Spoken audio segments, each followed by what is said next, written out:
Okay, well, it says that the Hangout is live. We are on air. Welcome, everybody. Conspiracy or not, here we come.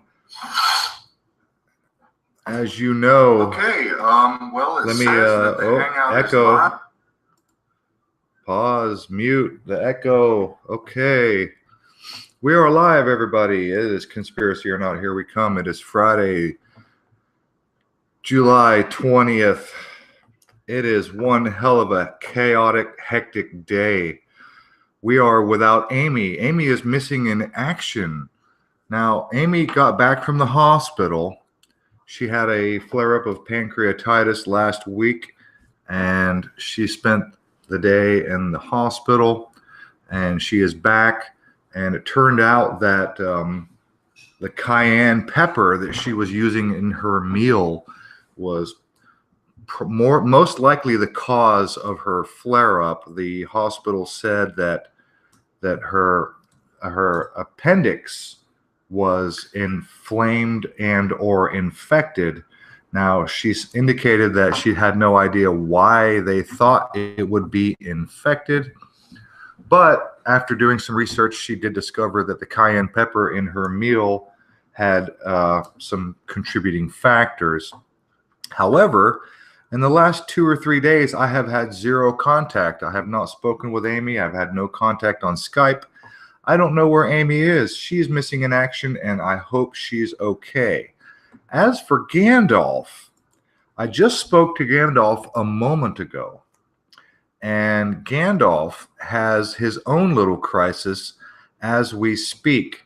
He said that some freeloaders, and I'll tell you what, I'll just read the Skype message he left to me a moment ago, just 5 minutes ago.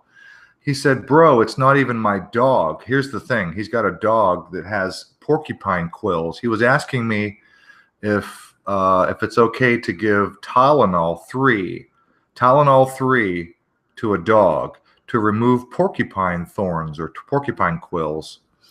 And I told him that aspirin is, from what I know, aspirin is okay. But my wife is a virologist who has a degree in animal science. She just got home, and it's a late day for her. So she literally just got home a few minutes ago. So it's chaotic and hectic for me. And Gandalf has got this dog thing he's dealing with. And Amy, we don't know where she is. So Gandalf is dealing with a dog. He said, bro, it's not even my dog. He said, it got left here a week ago by these freeloaders.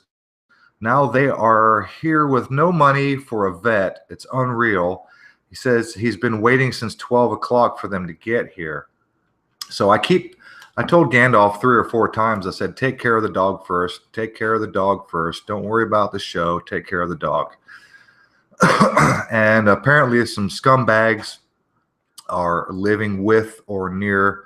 Hey, Laz, how you doing, buddy? I'm glad to see you, bud. But anyway, Gandalf is not here with us. He's in the Hangout. He said he's going to leave the window open. He's muted. Looks like he's here, but he's not really here. He'll be back, maybe, if he can squeeze the time in. I told him to take that dog to the vet. And he said that the dog has like 8 or 10 porcupine quills in his nose. And I let him know that, you know, your only option is to literally sit on the dog, sit on him, sit on the dog.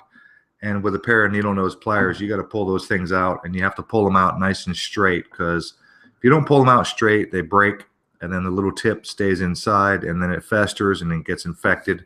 And then you're going back to the vet because you got a big festering fucking pus-filled dog nose. So I told him to take care of the dog, take the dog to the vet. So hopefully we'll be hearing from Gandalf soon. And I hope Amy is okay. I have not heard from Amy. The link is in Skype, and Amy should have the link if she's anywhere near or present. But as you all know, Amy is usually online, but right now she's not. So I have no idea. However, I'm going to move forward. I'm going to fly solo. If anybody wants to join and come in and hang out and chat with me, feel free to let me know in the Hangout. I'll find a way to get you to the link. But what I think I'm going to do is I'm going to move forward with tonight's topic, which is the pedo problem.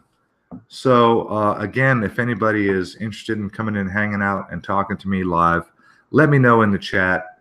I'll get you the link. You can come hang out with us, hang out with me. I'm flying solo. But what I'm going to do is I'm going to break down, listen to this, you guys. I am going to break down a TED Talk that tries to normalize pedophilia. And if that doesn't get your ire up, I don't know what will. So in a few minutes, I'm going to play a TED Talk, and then I'm going to interject as it goes along. And I'm going to break down this TED Talk where this woman tries to make your heartstrings, she tries to tug on your heartstrings and make you feel sorry for a fucking pedophile. And it's just another attempt. Now, I've seen articles previously in the last 6 or 8 or months or a year or so. I've seen articles pop up where they try to normalize pedophilia. And I'm sure most of you listening are aware of my friend Dominic, who is the Conscientious Objector channel, Conchi, we call him. So he said, I would say about a year ago, this guy's kind of ahead of the curve.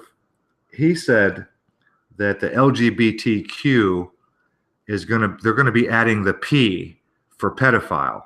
And that's why I've got it in the title, The Pedo Problem, LGBTQ, and in parentheses, the capital letter P for pedophile, because it seems that pedophilia is so prevalent, and that it seems that the powers that be would like to normalize this behavior and make everybody sympathetic to people who suffer from the psychological disorder known as pedophilia. So in a moment or two, I'm going to break down a TED Talk where this woman is normalizing pedophilia. And then what I'll do is I'm probably going to play a Gary Orsom video where he does basically the same thing. So if you guys, oh, look, I got a thumb down already. Wow, how wonderful. Thank you for the thumbs down already. Okay, that's probably from fellow man who has been banned. I actually banned, I don't like to ban people. I really don't like blocking and banning people.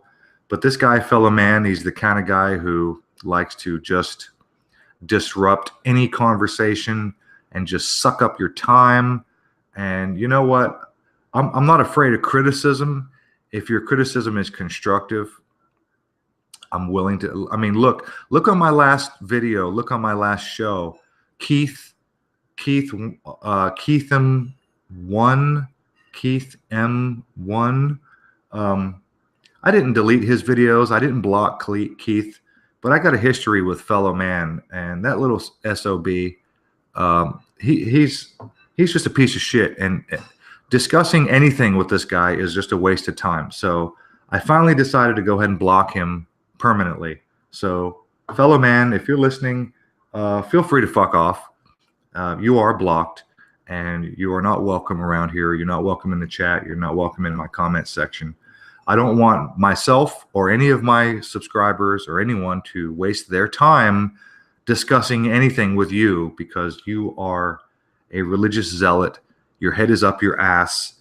You have no idea what it means to have a constructive conversation at all. You have no idea what it means to show proof of your claims. You make a lot of assertions, and you never once have proved anything that I've asked you to provide any evidence for.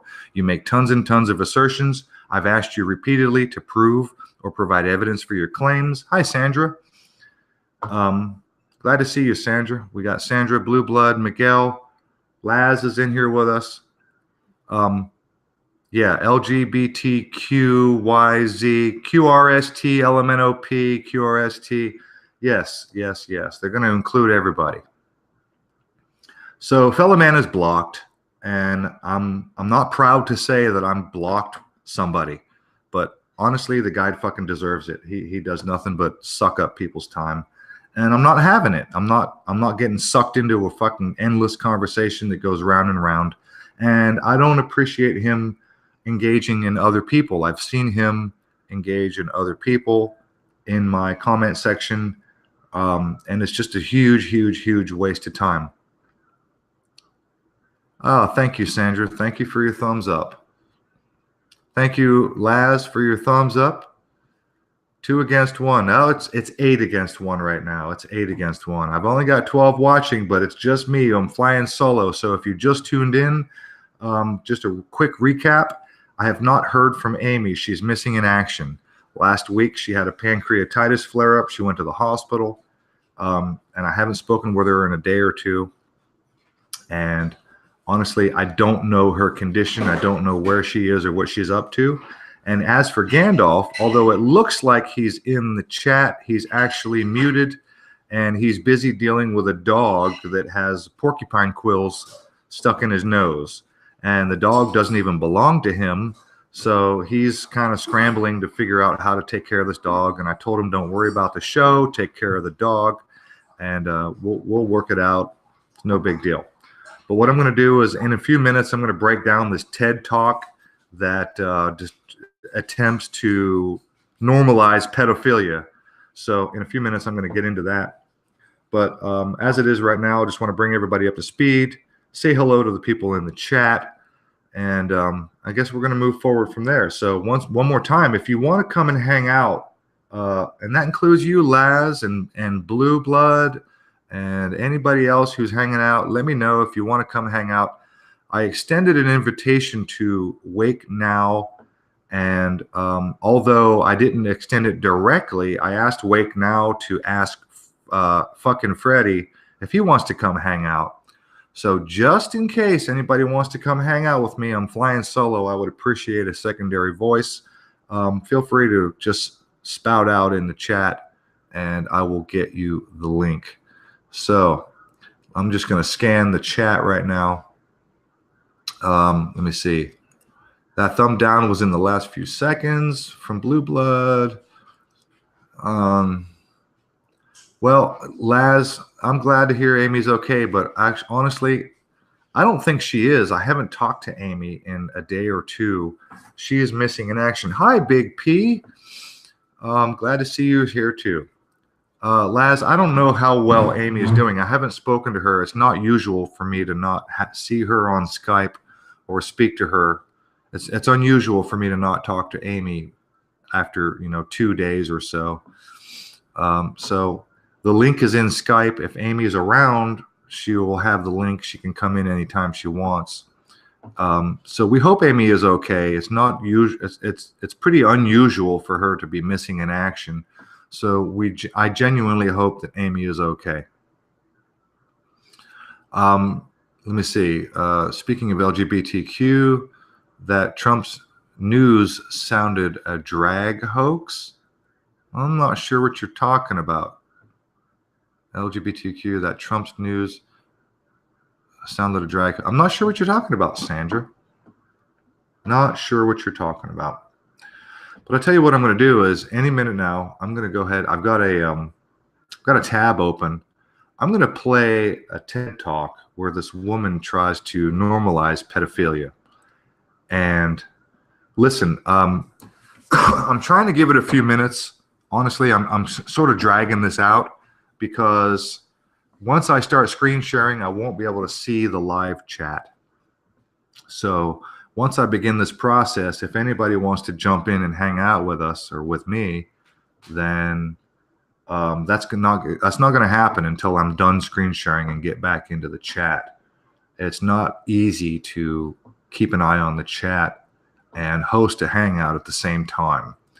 So if anybody wants to come hang out, and Laz or Blue Blood or anybody wants to come, just sit in and have a chat. We're going to be talking about this TED Talk. And the other thing I wanted to mention was Gary Orsom, this Australian guy. He's got a pretty sizable channel. He doesn't need my help, but I would recommend you guys go and subscribe to Gary Orsom. He's very good. Does a lot of social commentary. He calls out a lot of bullshit. So if you like that kind of thing, go check out Gary Orsum and ORSUM or OM. Look him up, Gary Orsum. I will be featuring his video in a few minutes after I break down the TED Talk on my own. Blue Blood, go there. Let's see. Blue, you want to come hang out with me for a minute? I need somebody to talk to. I've never flown solo on a live hangout, and honestly, I don't feel like doing 3 hours by myself. I mean, I like to talk, but that's just too much. So honestly, I'm going to break down this TED Talk video, and if nobody wants to come hang out with me, then I'll engage in the chat for a little while, and I'll probably shut it down after that. Skype or Hangouts? What are you talking about, Blue? I've got you on Skype, don't I, Blue? Let me check Skype real quick. Blue, if you're in my Skype, pardon me for not remembering. There you are. Is that you? That should be you. Tell you what, Blue. I just left you the link to the Hangout in your Skype, buddy. So maybe you'll pop in here, and if you want it somewhere else, I'll give it to you somewhere else. Blue Blood, go check your Skype. I just dropped you a link in Skype. And Laz, if you want to come hang out with us, my friend, you are a dear friend. You're a good man. You and I had a disagreement that almost spiraled out of control, and I'm glad we got control of it before it turned into a big pile of fucking stupid drama. You're a good dude. We love you around here. I love you personally. You're a good man. And you are certainly welcome to come hang out and give your opinion as we move forward. So Laz, let me know if you want to come hang out for a few minutes. I don't actually know. Well, wait a minute. I don't know how to give you the special cell phone link. Amy did that last week, but you should be able to get in here if you want to. Oh, Blue, you're reinstalling Skype? Really? I know, Skype is a pain in the ass. I've had so many friends on Skype who have said to me that they had to reinstall Skype, or they got disconnected and then they wouldn't give them their password, so they had to get rid of it and reinstall it. Skype can sometimes be a pain in the ass, but when it works, it's fucking beautiful. Lots of drags pretending to be women in the news. It seems there would be a Russian spy. Yes, Sandra, the deception is pretty fucking huge, and it is all pervasive. There is no aspect of our lives that are not affected by the overall deception. And that's absolutely true. There's nothing about this world, there's nothing about this life that's not littered with deception. Zach Hawkins. Zach, you want to come hang out, buddy? I'm flying solo tonight, so I'm looking for a partner. I'm looking for somebody to bounce off of. I'm stalling, actually. I'm waiting for a few more people to get in here. Karen McCardle. Hi, Karen. I'm going to be breaking down a TED Talk video that might be disturbing to some of you guys, or at least make your brains boil within your skulls when you hear what this chick has to say as she tries to normalize pedophilia. So I'm going to break that down, and then I'll probably play most of, or at least a portion of, a Gary Orsum video, which basically does the same thing. He breaks down this particular TED Talk. Pretty wild stuff, man. Pretty wild stuff. So I'm stalling for time. I'm waiting for people to get in here. Freaking Freddy, live now, wake now. You guys want to join in, just say so in the chat, and I'll figure out a way to get you guys links. Everybody just let me know if you want to come hang out. Lowering the age of consent. That's correct. That's correct, Laz. It's been in the works for years now, he says. He was talking against it 2 years ago in the YouTube hangout I was invited to. Yes.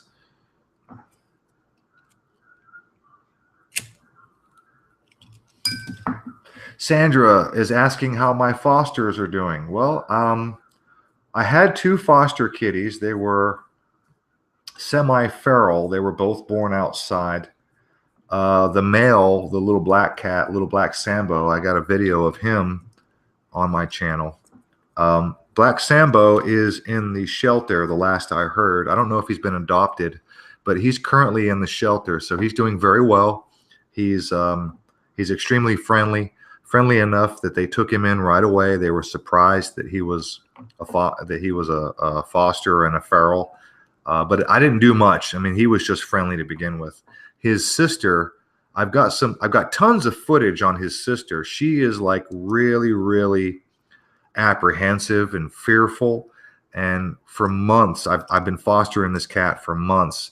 She's making lots of progress. Every day is little tiny little baby steps of progress. And so now, after months of fostering this cat, she now is finally to the point where I can pet her, I can approach her, and she doesn't run away. Most of the time. Sometimes she does. Every now and then she'll hiss at me and run away. But if I approach her slow, then she doesn't run off. I can walk up and actually touch her and pet her. And during feeding time, she's happy to see me. She rubs up on me. I can pet her, and I can pick her up and put her in my lap, and she purrs, and she likes being pet. That's usually during feeding time. Yesterday, this is good news. Yesterday, I was actually able to clip her freaking toenails for the first time, and I think I've had this cat almost 3 months. So she's really slow to gain progress and to gain trust, but she's coming along, and so hopefully we'll get her into the adoption shelter soon. Let me see here. So Zach, you're a little bit hammered. Zach, my friend, I've been working my ass off this week, and you know what, guys? I didn't even know it was Friday. I actually thought it was Thursday. And it wasn't until about 2 hours ago I realized it was Friday. I was like, holy shit, I got nothing. Well, I had this 1 or 2 topics I wanted to cover. And Amy is missing in action. And at the last second, Gandalf has got a dog with porcupine quills in his nose. So I've got very little prepared except for this video that I want to break down.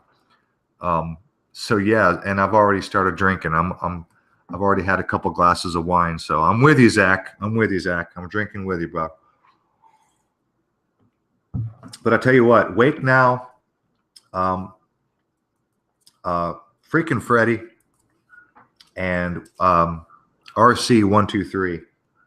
These guys who have been, I guess they've come to be known as the Three Amigos. They've been doing a lot of work breaking down and exposing the YouTube channels that are actually pedophiles. And in fact, hey, Doug. Glad to see you, Doug. I will extend one more time because I know people are popping in here right now. I will extend one more time. If anybody wants to come hang out, let me know because I'm flying solo right now. And I would appreciate somebody to bounce off of at least. So if somebody wants to come hang out, just say so, and I'll get you the link. But RC123, Wake Now, and freaking Freddy have come to be known as the Three Amigos, and these guys are exposing a lot of pedophilia going on in the truth community. That would be YouTubers who are in the quote unquote truth community who actually turn out to be pedophiles. And in fact, I think it was Wake Now. I'm looking at my subscriptions right now. I just watched this video a couple of hours ago. I think it was Wake Now that exposed this fucking guy. Where did it go? Here it is. Dave Todoshinsky, aka USA Net for Truth, has been convicted. He's a convicted pedophile doing Pizzagate videos. So Wake Now has got a great video exposing this guy, Net for Truth, known as Dave Todd S. Chinney. I'll tell you what I'm going to do is I'm probably going to do a screen share and show you guys what I'm looking at. Oh, okay, Blue, you're set up on Skype again? Okay, well, in that case, you might need to send me a fresh connection. You might want to connect with me once again, because if you're set up again on Skype, you probably have to reconnect with me on Skype, and I'll get you the link. So as soon as you do that, I will get you the link, bro. Come on in to hang out with us, with me. I'm flying solo. It's one of those nights, guys. It's one of those hectic nights. Amy's missing in action, and Gandalf is dealing with a dog that's got porcupine quills in his nose. I told Gandalf, take that dog to the vet and don't worry about the show. Take care of that dog. So, let me see here. I'm just checking out this, checking out the chat. Let me see. In Brazil, they're trying to introduce this concept. Pedos are poor, ill people who deserve treatment, not prison. Oh my God, Sandra, they're doing it in Brazil too, huh? Not surprised, not surprised. Laz says, when pedos are getting too much heat from people in Europe and USA, they go to poor countries to do their evil deeds there. It's a worldwide problem. Yes, it is a worldwide problem. In fact, the problem is so widespread, Laz. And this woman that I'm going to show in this TED Talk, I'm going to show her in just a minute. She says that the population of pedophiles is somewhere around 2%. And that turns out, if by per capita, it's Rufus, ROOFUSCAT, 2 words. Blue blood, Rufus, cat. 2 words, ROOFUSCAT, 2 words. That's for you, Blue Blood. So yeah, Laz, this woman in this TED Talk, she talks about this pedophilia is 2% of the population, which turns out to be 60 million fucking people worldwide. That's a lot of fucking people. So yeah, Karen, yeah, totally worldwide. Yes, 60 million people. What do we have here? I've got Blue Blood is calling me. Blue, don't call me. Just connect. Just send me a connection. I'm gonna hang up. I can't take a Skype phone call while I'm doing a Google Hangout, Blue. Just send me a connection request, and I'll connect with you, and then I will. Let me see. Recent Blue Blood. Blue, here's your link right here. I'm sending it to you right now. Add contacts. I got to do that first. Oh, send. Blue, you have to accept my. There it is. Here we go. There you go, Blue. You got the link. There you go, Blue. You got the link. It's in Skype. It should have your link in Skype.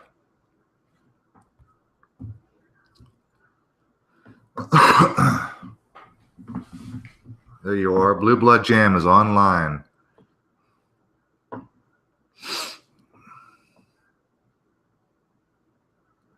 People not even know when they're started. As a predator gets older, they're clever or think they're clever. They're dangerous.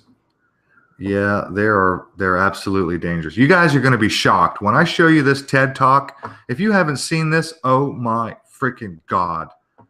Oh my, look, I've seen articles, and like I was saying earlier, Dominic, conscientious objector, he was telling me nearly 2 years ago, a year and a half ago at least, he was telling me that they're going to try to normalize this, and he was 100% right. He fucking nailed it.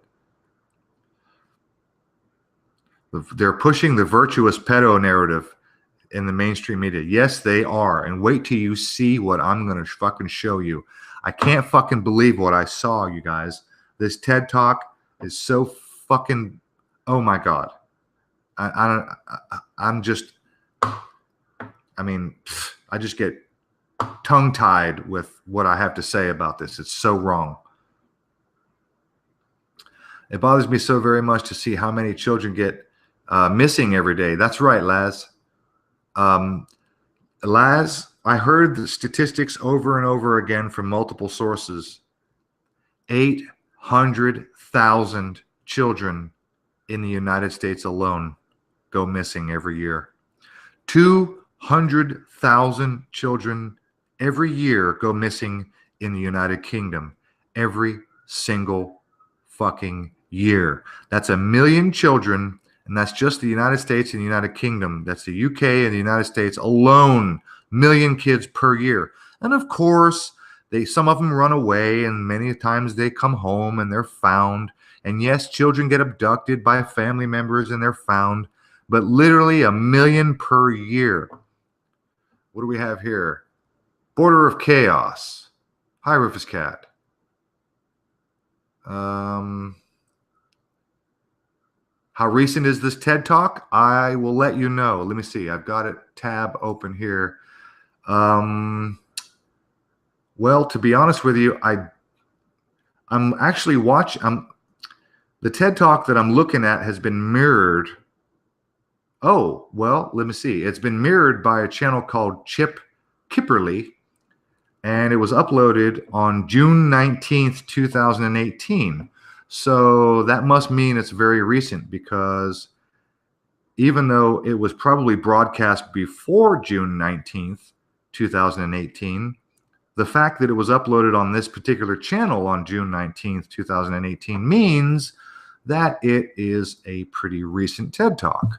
So that means it's pretty recent.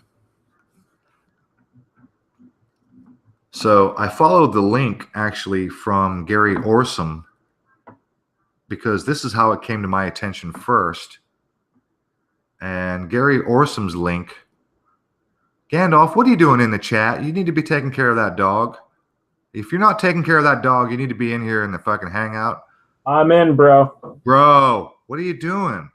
It's all good, man. What's going on with the dog? They didn't come out as bad as I thought it was going to go down, man. And luckily, the dog was new. I think she was like something like maybe a psychic connection. She knew the things had to fucking come out and not totally freak out like she did earlier today. And yeah, we got them out, man. Oh, you got them out. So you, so you pulled the quills out? Yeah. Okay.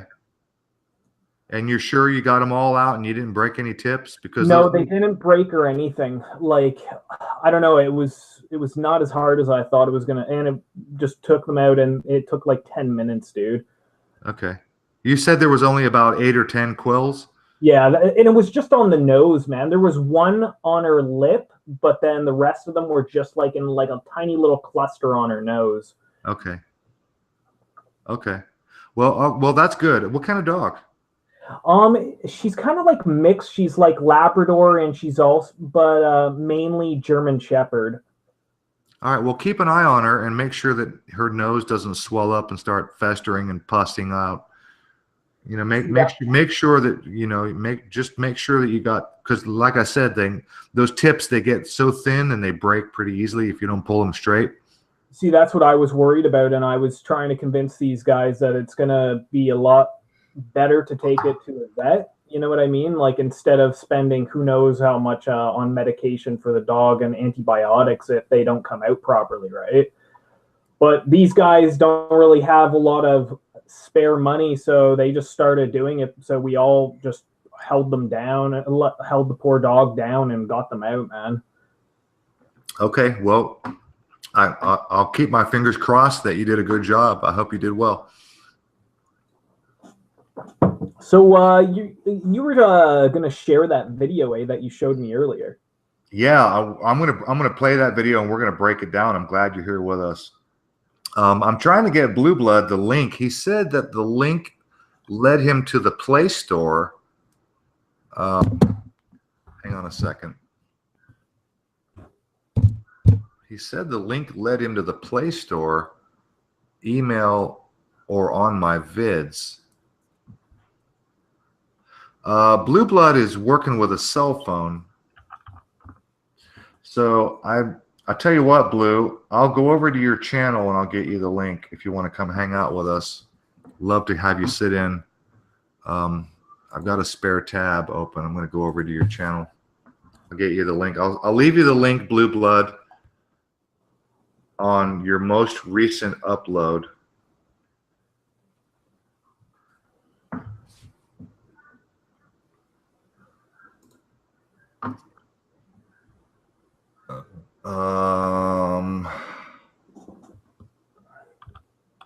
You know, there's oh shit! I just did a search for Blue Blood, and there's so many. I'm flooded out. I can't find your channel.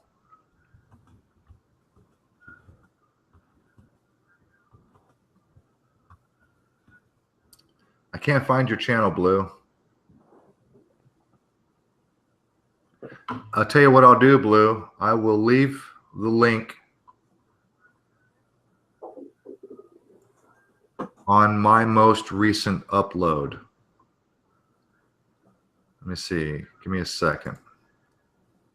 And it should be the R and Raw interview at the Ark Encounter protest. Blue, I'm going to leave the link over there. Blue Blood, go over to my channel. Go to my most recent video, the R and Raw.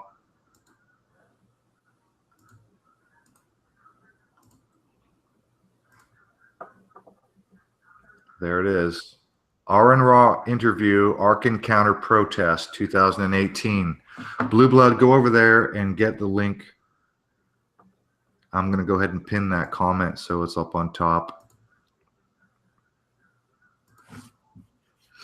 I don't know what else to do for you because YouTube has recently discontinued the private message system. So I can't send it to you in messages. I really wonder why they did that. I wonder why as well. I would suspect because they have such a huge endeavor when it comes to maintaining the website, maintaining the YouTube website.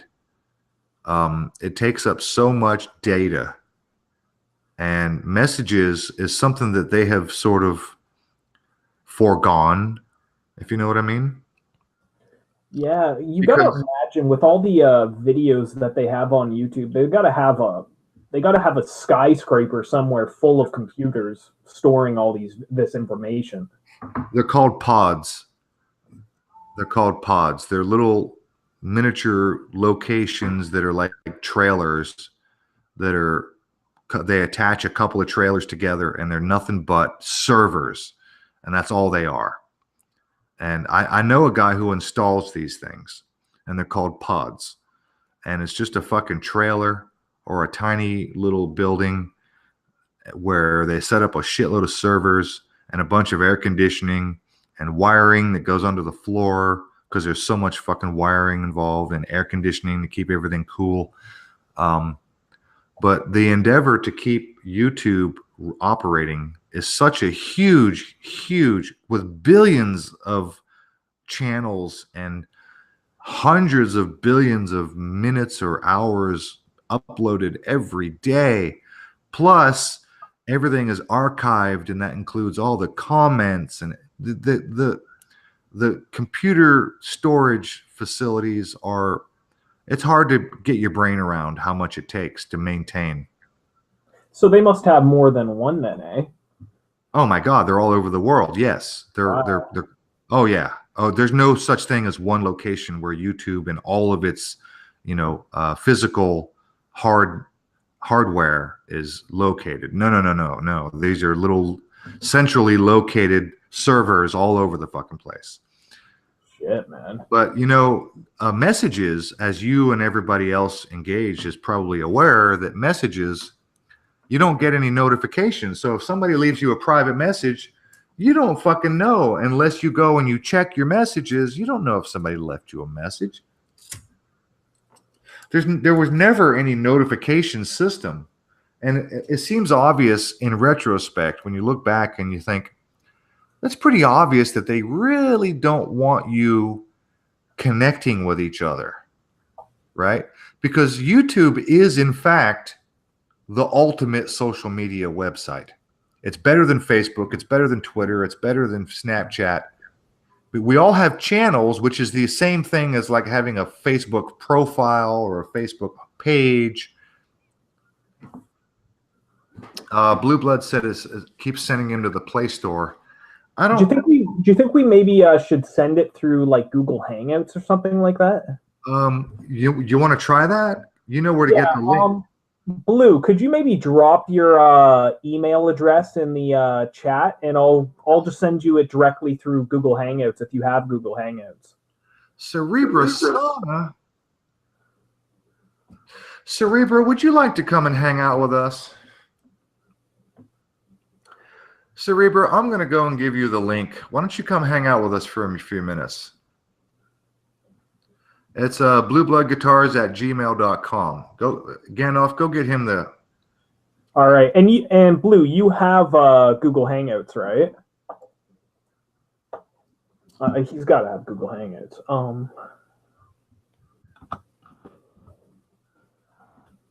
Cerebra, I'm in the process. I'm going to your channel right now. I am going to leave you the link under your most recent video. Why don't you come hang out with us for a few minutes? Because we are flying blind. Amy is out of commission. We haven't heard from Amy. I hope she's okay. She had a pancreatitis flare-up that sent her to the hospital last week. I saw her on a Discord only about a day or so ago.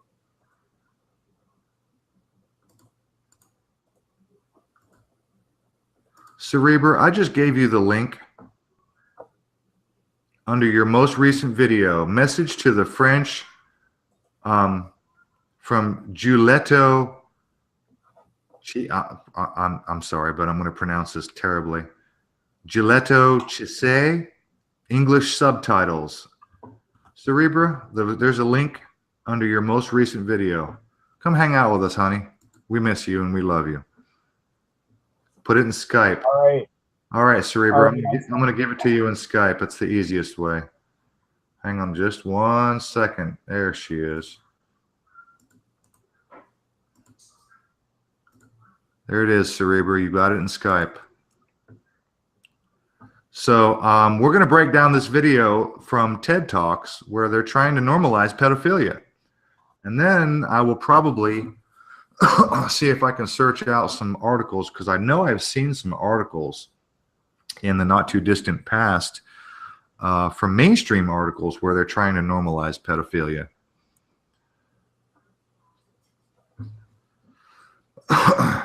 Yeah, remember that USA Secretary of State? You're talking Madeleine Albright. Madeleine Albright, I think. The USA Secretary of State that called killing 500,000 children of hunger in Iraq collateral damage. Yeah, she said that was acceptable. Sickening. I agree, my brother. I agree. It's fucking horrible. Unbelievable, these people.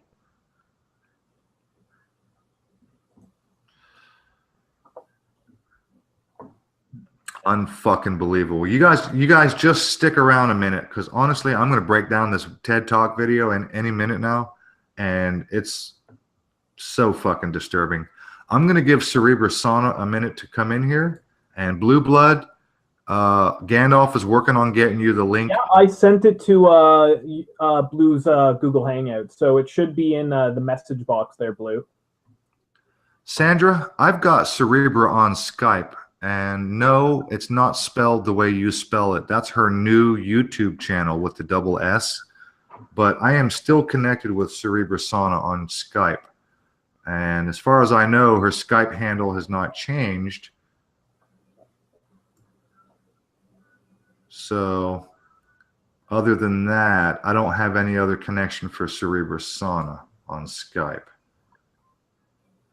I'm double checking, but I've only got one Cerebra Sauna.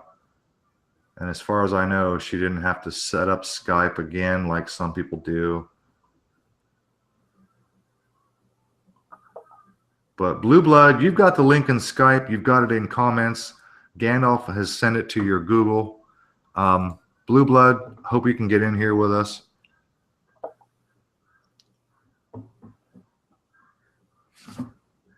Okay, so tell you what I'm going to do. 600,000 Syrian children went missing last year. Really? Wow. From Europe, I'm imagining, right? The new immigrants that have come there in the past few years.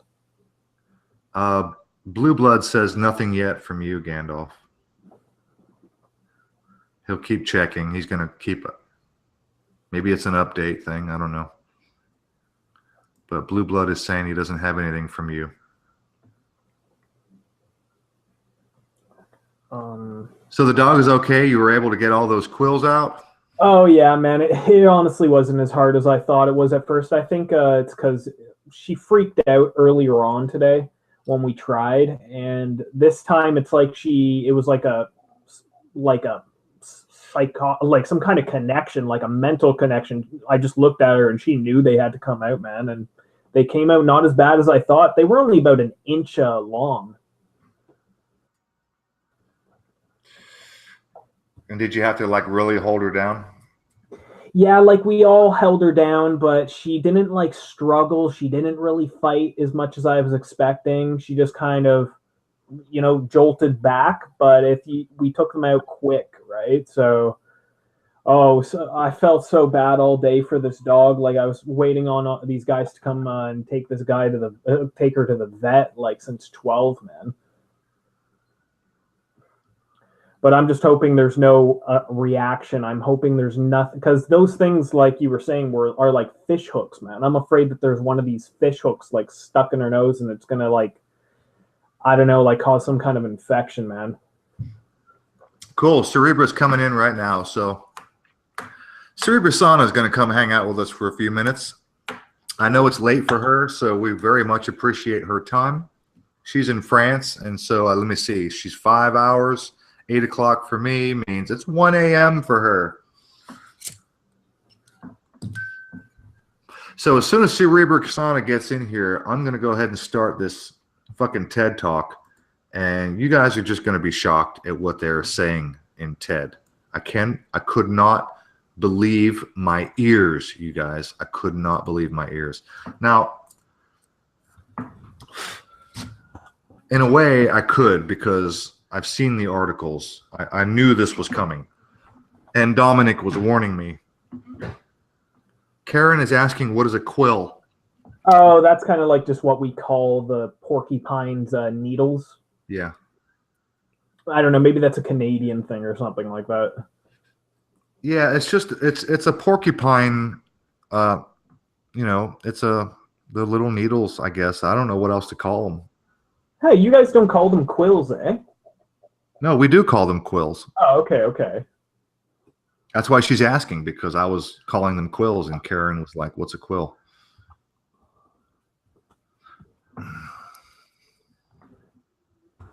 So Cerebra says her connection is slow, and Blue Blood says that he thought you emailed it. No, it's directly in the Google Hangout main webpage. Are you there? Hey, there we go. That's better. Jason, how you doing, brother? Good, you, buddy? Could be worse, man. It could always be worse. Yeah, it always gets better at some point. How you been? Not bad. So Gandalf and Blue Blood, you guys are both in Canada. Are you guys seeing the same thing I'm seeing? They're like normalizing pedophilia? Oh, of course. They're normalizing everything here. Well, here in Canada, so when Justin Trudeau came into power, his whole thing was he was going to free the weed, right? And instead of freeing the weed, the first thing that Justin Trudeau ended up doing was legalizing animal sex. So it's now no longer illegal in Canada to sell and distribute animal porn. So you can have sex with goats, sheep, llamas, orangutans, zebras, fucking any type of lizard you can think of, like koala bears. You can film it and you can sell it legally in Canada. Thanks to Justin Trudeau. That was the first thing. That was the first motion when he became prime minister that he pushed, was decriminalization of animal sex. So yeah. Honestly, this shit is not hard to believe that they're going to be pushing this next. Job number one for the Liberals, fuck the dog. Oh yeah, like what kind of fucking country is this, man? It's crazy. Oh, we're a poster child for New World Order crap, just like Australia. America's a little tougher because there's more people. Yeah, and they're afraid of a bunch of guys, yahoos down in the south with guns, right? Yeah, right. Some Bible Belt Christian that's not going to tolerate this crazy shit that they're pushing, then. This country's full of guns too, and you never ever hear us talking about it hardly.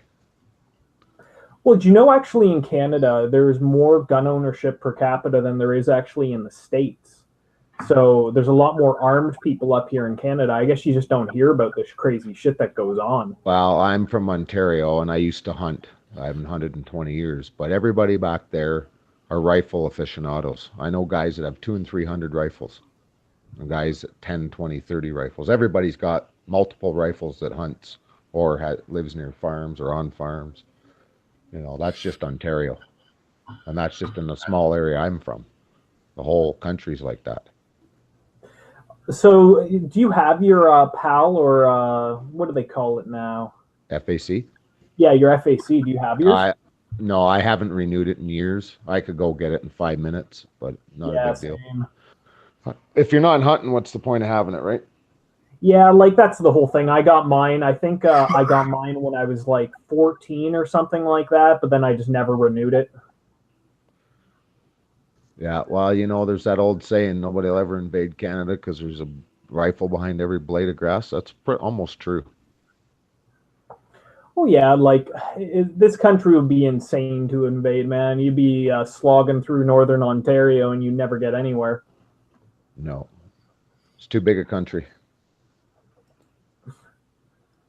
Yeah, and it's kind of once you get out of the southern Ontario part of Canada, you find that it's a real good old boy country once you just get out of the GTA, man. Like once you get out of that southern part of the lake, that one side, the Golden Horseshoe of Ontario, it's a completely different culture, man. You bet. Oh, I think we're getting off topic here, aren't we? Yeah, okay. Back. You know, tonight is the topic is whatever for the moment. I'm stalling for time. Now that I know that Cerebra is coming in here, I'm going to wait another minute or two, let her get in here, and then we'll start breaking down this TED Talk video. I mean, I swear to God, you guys, you're not going to fucking believe this shit. Oh, now I that heard we're on this topic, do you guys ever hear about Kathleen Wynne down there in the States? Who? Kathleen Wynne. She was our liberal premier of Ontario who just got her ass kicked by Doug Ford, the older brother of Rob Ford, the guy who used to be mayor of Toronto, you know, the crack-smoking mayor of Toronto. Yeah. Well, his older brother is now the premier of Ontario, so he's like Ontario's Donald Trump, Doug Ford, and he's axed the sex ed curriculum that was teaching kids in kindergarten and grade 1 how to perform oral sex and gay sex on each other. So they were teaching kids in kindergarten and grade 1 sexual acts, basically, and teaching them about transgender, gay, like they were teaching these kids in grade 1 in kindergarten. Fucking hell. The whole thing is the most sick thing is this sex ed curriculum that was written and instituted by the liberals was actually created by a known, confirmed, you can't deny this, the guy's a pedophile. Wow. Well, honestly, Gandalf, that's profound, and I don't want to detract from that, but I do want to say hello and welcome to Cerebra Sauna. Hey, everybody. Hey, Cerebra. How you doing, guys? Hi, honey. So I know you've been listening. What's going on over in Europe? Are they doing the same thing? Are they normalizing pedophilia over there? Well, you know, guys, first of all, I'm not in France. I'm in Italy at the moment. I'm near Naples. And I've been traveling like the past 3 weeks. I was in Italy 3 weeks ago, then I was in Germany, and now I'm back in Italy. and traveling a lot, and you guys would be absolutely amazed at how many people are awake. I mean, just talking about the weather and just saying, like, banal kind of conversation, and within seconds, the conversation takes a sharp turn, and people are talking about the stuff that we talk about, and I'm like, you guys are this is amazing. I'm so glad to hear you say this. And it's blowing my mind how many people have caught on. And one person even said to me, we have to talk about this because otherwise it's total tyranny. We have to, not censor ourselves. And I said, this is so refreshing to hear this, in the real world conversation, that, and it's not even like I'm near conspiracy people. I'm just with normal, regular people, but they're awake. So wow, I've noticed that too, actually. The same kind of little random run-ins with people where they'll just mention something and this guy or this person's like aware to what's going on in the world. Yeah, well, I had an amazing experience like 3 nights ago. The subject of, just the world is going down the crapper, basically, and one thing leads to another, and somebody said, yeah, but Macron is so great. Everybody loves him. I said, excuse me? Where did you hear that? Oh, everybody. I said, wait a minute, let's clarify. Who's everybody? And I said, oh, you mean the media telling you we love him? I said, we hate him. And that just started a whole conversation, an eye-opening experience for these people to just hear me from the inside tell them how he's a member of Bilderberg, how he's destroying the French society, how he's destroying the French Constitution. He's got every slice of society up in arms in the streets, trying to get him the hell out. And so, yeah, that was just one example. And then things like the fake attacks, 9/11. I mean, we've been going through like, I had no inkling that we would be talking about these things, but it's just, vaccines. We hit the vaccine thing because Italy is facing the 11 forced vaccinations, just like they're trying to do in France. People are aware that everybody is getting the same crap forced down their throats wherever they live. So yeah, we're all in hot water, but at least the people are aware that they're in the hot water. You know what I mean? They're not falling to the trap. That's good to hear. Like Marie Le Pen, like everyone thought she was going to win, and then this Emmanuel Macron guy came out of nowhere, and the guy seems like he's on a totally insane power trip. Oh, I keep saying he's remote controlled. For me, the guy's remote controlled. I mean, I'm saying it facetiously, but just look at him. Take the script out of his hands and ask him to speak, with his own brain. There's nothing that's going to come out. And as you said, this unknown who comes out of nowhere, he's far from an unknown. He was at Bilderberg. The first, the prime minister he nominated as soon as he got quote unquote elected was a Bilderberger. He appointed the Minister of Defense, was another Bilderberger, and she was obliged to step down only a few months after being appointed because she had scandals of conflict of interest, and that shit started hitting the fan really quickly for her. But for a period of a couple of months, we had the top 3 governing people were all Bilderbergers in France. Macron, his prime minister, and his damn Minister of Defense were all at Bilderberg. And I showed this in my videos when my channel, before my channel died a heinous death. I documented all of that, and showed how he was being groomed as early as 2014 to, I would say, as early as 2013, because he was at Bilderberg in 2014. He was being groomed and shaped and massaged to be able to take this over. And Gandalf, I think you mentioned Marine Le Pen. Was it Gandalf who mentioned it, or Bluebun? Sorry. Who mentioned Marine Le Pen? That whole final, we do 2 rounds of elections. The fact that the first round ended with Macron against Le Pen was partially the fruit of You know what? Let's just do a little parentheses here. I have no access to my email, but I wrote an email to you last week or 2 weeks ago, Aaron, about the fact that I don't tell people my real name and all that stuff. Like nobody, you're not the only one, my friend. Nobody really knows anything Right. about me, and I have to do that. And you know, you just have to roll with the flow on it because I really can't afford. It's too easy to find me. You know what I Right. mean? It's too damn easy to find me. I've said too much Now, already. people who do what the kind of things that you do, because you're a subtitler. Yes. Are you still doing that kind of work? Yeah. I mean, you speak like 5 languages, right? Yes, I do. So you're a subtitler. So your job is that you have meetings and you arrange with certain groups and organizations and people and producers and directors to Let's not go into any. Let's not go This- further with that. to subtitle. It's your job to translate and create subtitles. Yeah, and the relationship with that and my name. No, all I'm saying, I could be, I could grow peaches in a farm. It really wouldn't make any difference in the sense that I don't really want people knocking at my door or causing me more trouble than I, can deal with.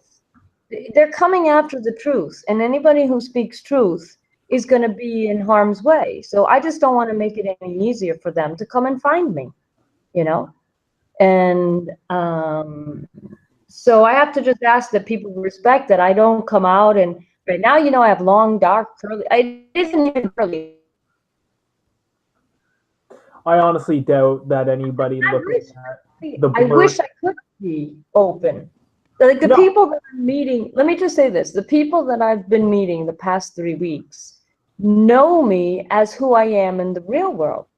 And I don't even tell them that I'm Cerebra Sana. Do you know what I mean? Because it's like they know me as real me. You guys know me as Cerebra Sana, who's still real me.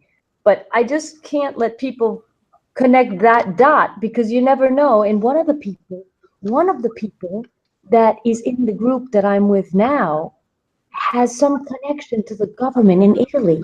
And I was like, oh my God, what have I done? Because I was sort of giving a whole lecture sort of thing on connecting all the dots were just coming out. And this person kept asking me, not the government person, this other person was like, oh my God, really? Tell me more. And what do you think about this? And it became a big, like, I don't know how many hours we just stayed there talking about it.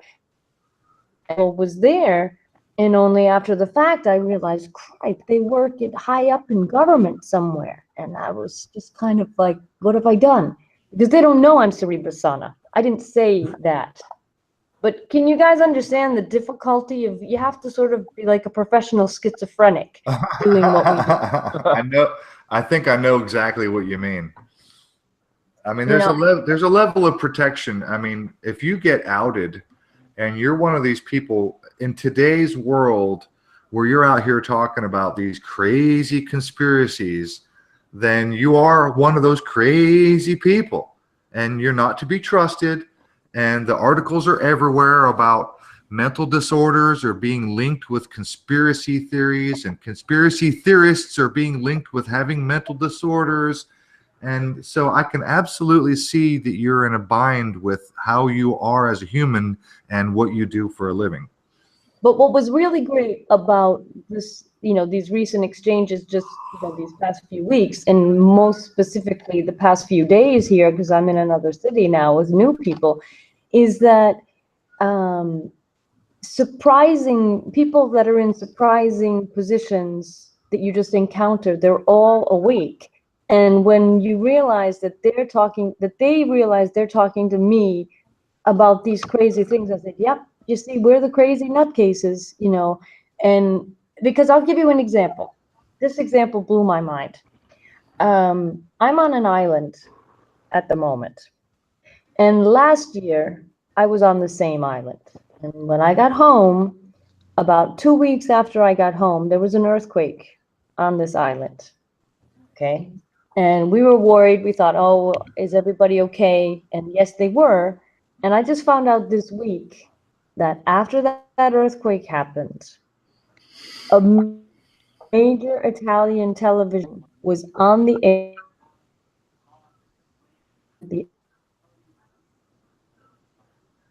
This Uh-oh, we're having a buffering problem. I can't hear you. the Earth. Can you? Hello. I can hear you now. Last year there was an earthquake on this island where I am now.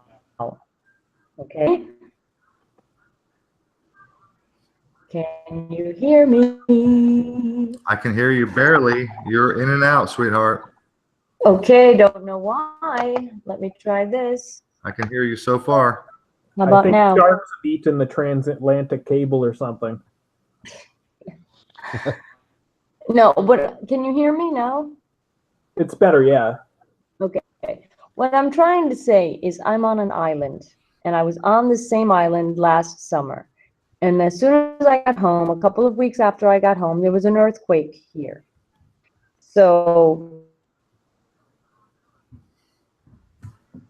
still here, and we got to talking crazy, came up, and this person volunteered to me. Last summer there was this earthquake. I'm like, yeah, I heard about it. She said one of the major TV stations in Italy was on the air saying that the earthquake had destroyed the island. What? Yeah, that the earthquake had destroyed the island. The island no longer existed. And she was like, excuse me? Okay. And she organized because they went to the earthquake had hit, like the epicenter had hit a particular village, and there was some damage. But she said they kept showing. She said all the news was showing the same two images of these destroyed houses, and she said they weren't even destroyed houses. They were houses that were in construction that weren't even finished yet. And they were passing them off as holy shit, massive destruction. Yeah. Oh yeah. And said there were 4 people who died, and not tens or whatever the numbers that they have. She said there were 4 people who died. That was all. And then she said they were on the air saying the island had been destroyed, and so she demonstration with all the island. People went up to the television cameras and said, why are the rest of what, that we're all okay? Because the problem is they sent all the tourists back home, and this is how they make their living. The economy depends on the tourists. So they sent all the tourists up. That's how they make their you know what I mean? So can you guys hear me? Yes. Can you hear me? Yes, I can hear you. Yes, we're hearing you. Yeah, I can hear you. Can you still hear me? Yeah, we're hearing you.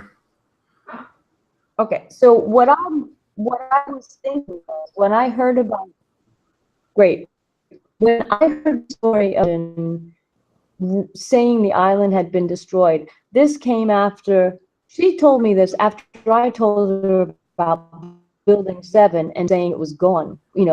WTC 7 is gone and it's still standing. For her to say, well, that was like when the earthquake hit, they said the island was gone.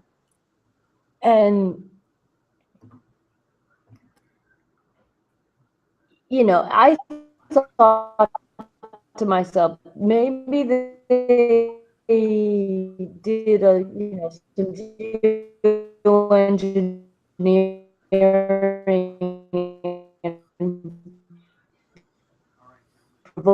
of some sorts that they put out fake Cerebra. press release. No, I have no proof, obviously, but she's an islander and she lived it firsthand and was lived it. Okay, what I'm gathering is that they were putting out media information that the island was totally destroyed, the island was gone, and of course that was total bullshit. But I want to tell you, Cerebra, your audio is absolutely as choppy as can be. I don't know if you have too many background. Yeah, she's gone. She's gonna. I was gonna tell her to leave and come back. Cerebra, if you're listening, I assume you're not listening, because if you're in the Hangout, you should have the other video muted or whatever. I'm going to move forward, you guys. Cerebra Sana is probably going to reconnect with us in a moment. But what I'm going to do is I'm going to go ahead and start my screen share. I want to get into this video, you guys. Let me know when you've got me full screen. And we're going to break this video down. And Cerebra will join us again if she can. Hopefully she's got a decent enough connection. She's in Italy. I assume she's in a hotel somewhere in Italy. Robomax is with us. ET is with us. Who else do we have? Anybody new? John Baptist. Who else? Anybody else new? I don't see anybody else new. Okay, I'm going to move forward, you guys. I am going to show you something. We're going to play this video. Please, Gandalf and Blue Blood, I need you guys to give me some feedback so that you can let me know that you can hear this video. Make sure that the audio is coming through. Yeah, I can see it on the screen. You can see it. Okay. And can you hear it? You can hear it? Yeah, loud and clear. All right. Here we go. Let me tell you about Jonas. Jonas is 19 years old. 19 years old. He studies law in Munich. He studies law. In his spare time, he likes to play soccer. Jonas has a secret which he thinks he cannot share with anyone, not even with his best friend or with his parents. He's just too afraid of anger, rejection, and repulsion. Jonas knows that he has to suppress his sexual drive for his entire life. And he also knows that there will never be a loving and fulfilling partnership that he can enter. I have to stop right there, because we already know that this is about pedophilia. And she just said that he knows that he cannot have a loving and fulfilling partner. Does anybody feel sorry at this point? This woman is talking slow. She has long pause in between her words. I'm going to back it up just a second. Listen again and be reminded, she is talking about this character named Jonah. He's 19 years old. He studies law in Munich. He's a pedophile, and he will not be able to fulfill his life dream of having a loving partner. Listen again. That there will never be a loving and fulfilling partnership that he can enter. Okay, does anybody feel sorry for this guy yet?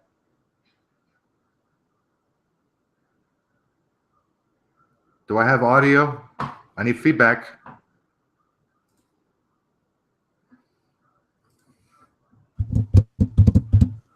I see where this is going. I know I got sound. I need feedback, because my microphone sometimes cuts out on me. I need to make sure that you're hearing the audio. Yeah, you're good. Okay, so does anybody feel sorry for this fucking guy yet? He cannot have a loving, fulfilling partner. In other words, he's a pedophilia. Poor pedophilia. He'll never have a loving, fulfilling partner. My answer to that, everything in life is a choice. Is a pedophile. He's only attracted to female children between the ages of 6 and 12 years. But since he's aware of the consequences for the children, he has never given in to his sexual drive. What is pedophilia? And what is it not? The International Classification System for Illnesses. Pedophilia is coded as the sexual preference for pre-adolescent children. It is listed under the sexual disorders. Whether the persistent occurrence of sexual thoughts and feelings for pre-adolescent children have been acted upon or not is not relevant to the diagnosis. Hang on a second. She just said it was listed under the DSM, which is the Diagnostic and Statistical Manual, as a disorder. Persistent occurrence of sexual thoughts and feelings for pre-adolescent children have been acted upon or not is not relevant. It's not relevant. Diagnosis.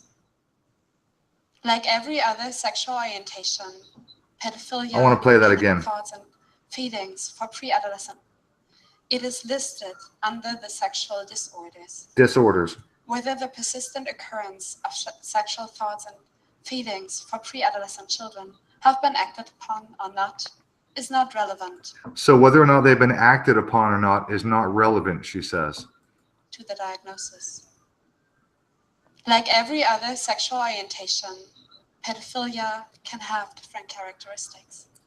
For example, it can be heterosexual, homosexual, bisexual. Some pedophiles are exclusively attracted to children. Others are not exclusively attracted to children, but they're also sexually interested in adults. So some pedophiles are not exclusively interested in children, but they're also interested in adults. But their main sexual interest lies within children. Only if this main sexual interest is given, we talk about pedophilia.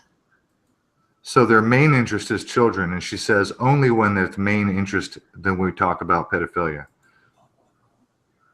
The vast majority of all pedophiles are men. Wrong. Okay, vast majority, yes. But later on, she gives a statistic, 99%. Later on, she says that. It's completely wrong. 99%.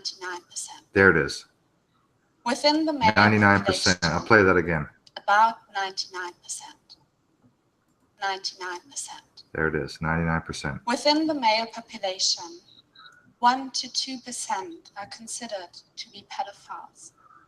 Okay, I'm going to stop it again. 1 to 2% are considered pedophiles in the general population. And then she goes on to say that that turns out to 60 million people. This translates to about 60 million people worldwide. That's a fucking problem.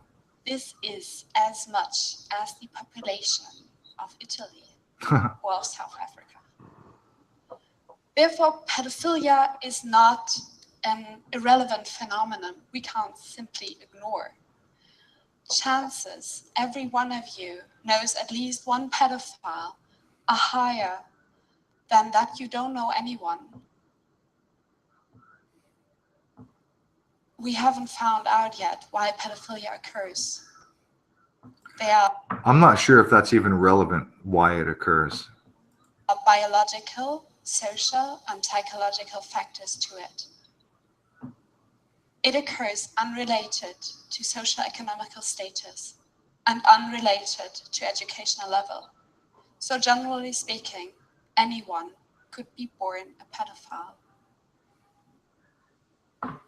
It is crucial to understand the difference between pedophilia and child sexual abuse, which is illegal and must always be.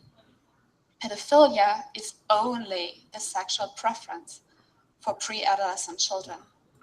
I'm going to come back to this. I have a problem with what she's saying right here. We'll come back to this.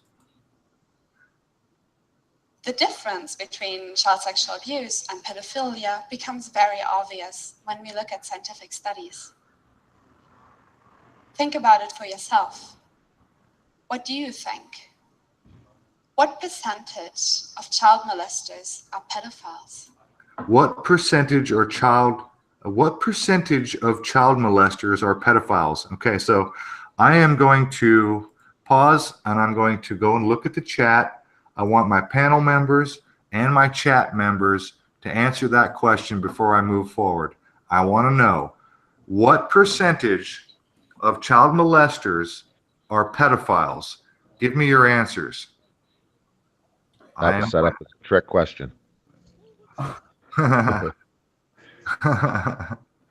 Give me your answer. What percentage? Give me just guess off the top of your head. 1%, 10%, 100%, 50%, 80%, 75%.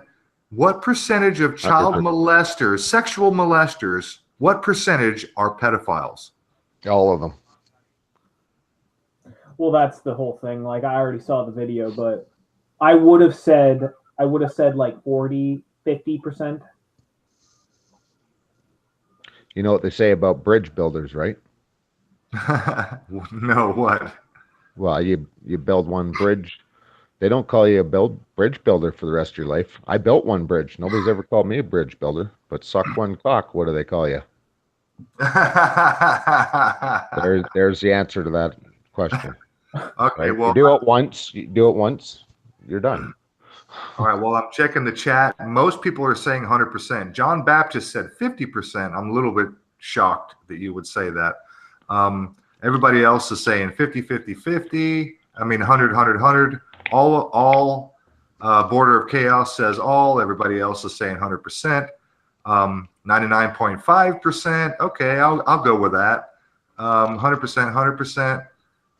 Anybody else hasn't answered, I will move forward. I really want your answers. Does everybody think John Baptist, you might want to reconsider because it's 100%. You don't fucking molest, you don't sexually molest children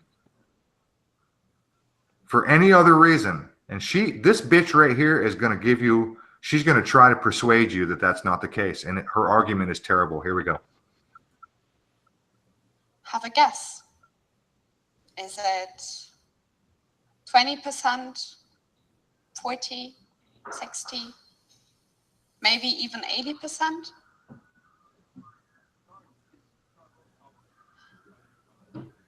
In fact, scientific studies indicate that only 20 to 30% of all child molesters are pedophiles.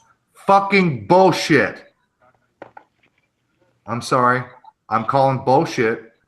20 to 30% of child molesters are pedophiles. And who paid for the studies? Yeah. What would you say? Who paid for the studies? Thank you. Exactly. What studies? What scientific studies? She's not citing anything. She just says, according to scientific studies. Yeah. Bullshit, lady. Bullshit. And let's listen to her reasons. Here we go. The vast majority of perpetrators are not pedophiles. Bullshit. They're sexually interested in adults. Bullshit. Children can easily become victims of child sexual abuse because of their loyalty and because of ease of access. So because of child's loyalty to a parent or a caregiver, this is the source. For example, a stepfather. Child's loyalty is a problem now, is it? What? Child's loyalty is now the problem? Yeah. Because of their loyalty and because of ease of access. Ease of access. For example. So wait a minute. Let me just get this straight. Because a child has loyalty to a caregiver, and because a caregiver has ease of access, this is just natural occurring sexual abuse. People just do this naturally because they have ease of access. Fuck you, lady. Fuck you. People who don't have a proclivity to abuse children sexually don't abuse children sexually simply because they have a fucking ease of access. Fuck you. A stepfather might abuse his stepdaughter. Listen to this. Because he feels anger or jealousy towards her mother. Did you hear that? I'm going to play it again. Listen to this fucking shit. For example, a stepfather might abuse his stepdaughter because he feels anger or jealousy towards her mother. Did you hear that? Yep. Did you hear that? A stepfather will abuse a stepdaughter because he feels anger or jealousy towards the stepmother. Fuck you, lady. Fuck you. So at least he has his reasons then, eh? That's just, oh my God. I wish I could, I want to punch my fucking computer right now. Are you fucking kidding me? When I originally watched this and they said the 20, 30% thing, like, so basically this is people who act upon their desires, right? A stepfather will abuse a stepdaughter because of anger or jealousy towards the stepmother. Oh my God. Really? Lady, I've been in relationships where I dated women who had children, and I've had relationship problems. Obviously, I'm not with any of those women. I've got a wife now. She doesn't have children. I've dated women with children, and we've had our problems. Did I sexually abuse those children? And yes, they were girls. The children of my girlfriends were girls. No, you goddamn right. The answer is fucking no, because I'm not a fucking pedophile. I'm not a fucking sicko psychopath. Because I got a problem. Because I'm having a problem with my girlfriend doesn't mean I'm going to sexually abuse the child. You fucking bitch. God damn.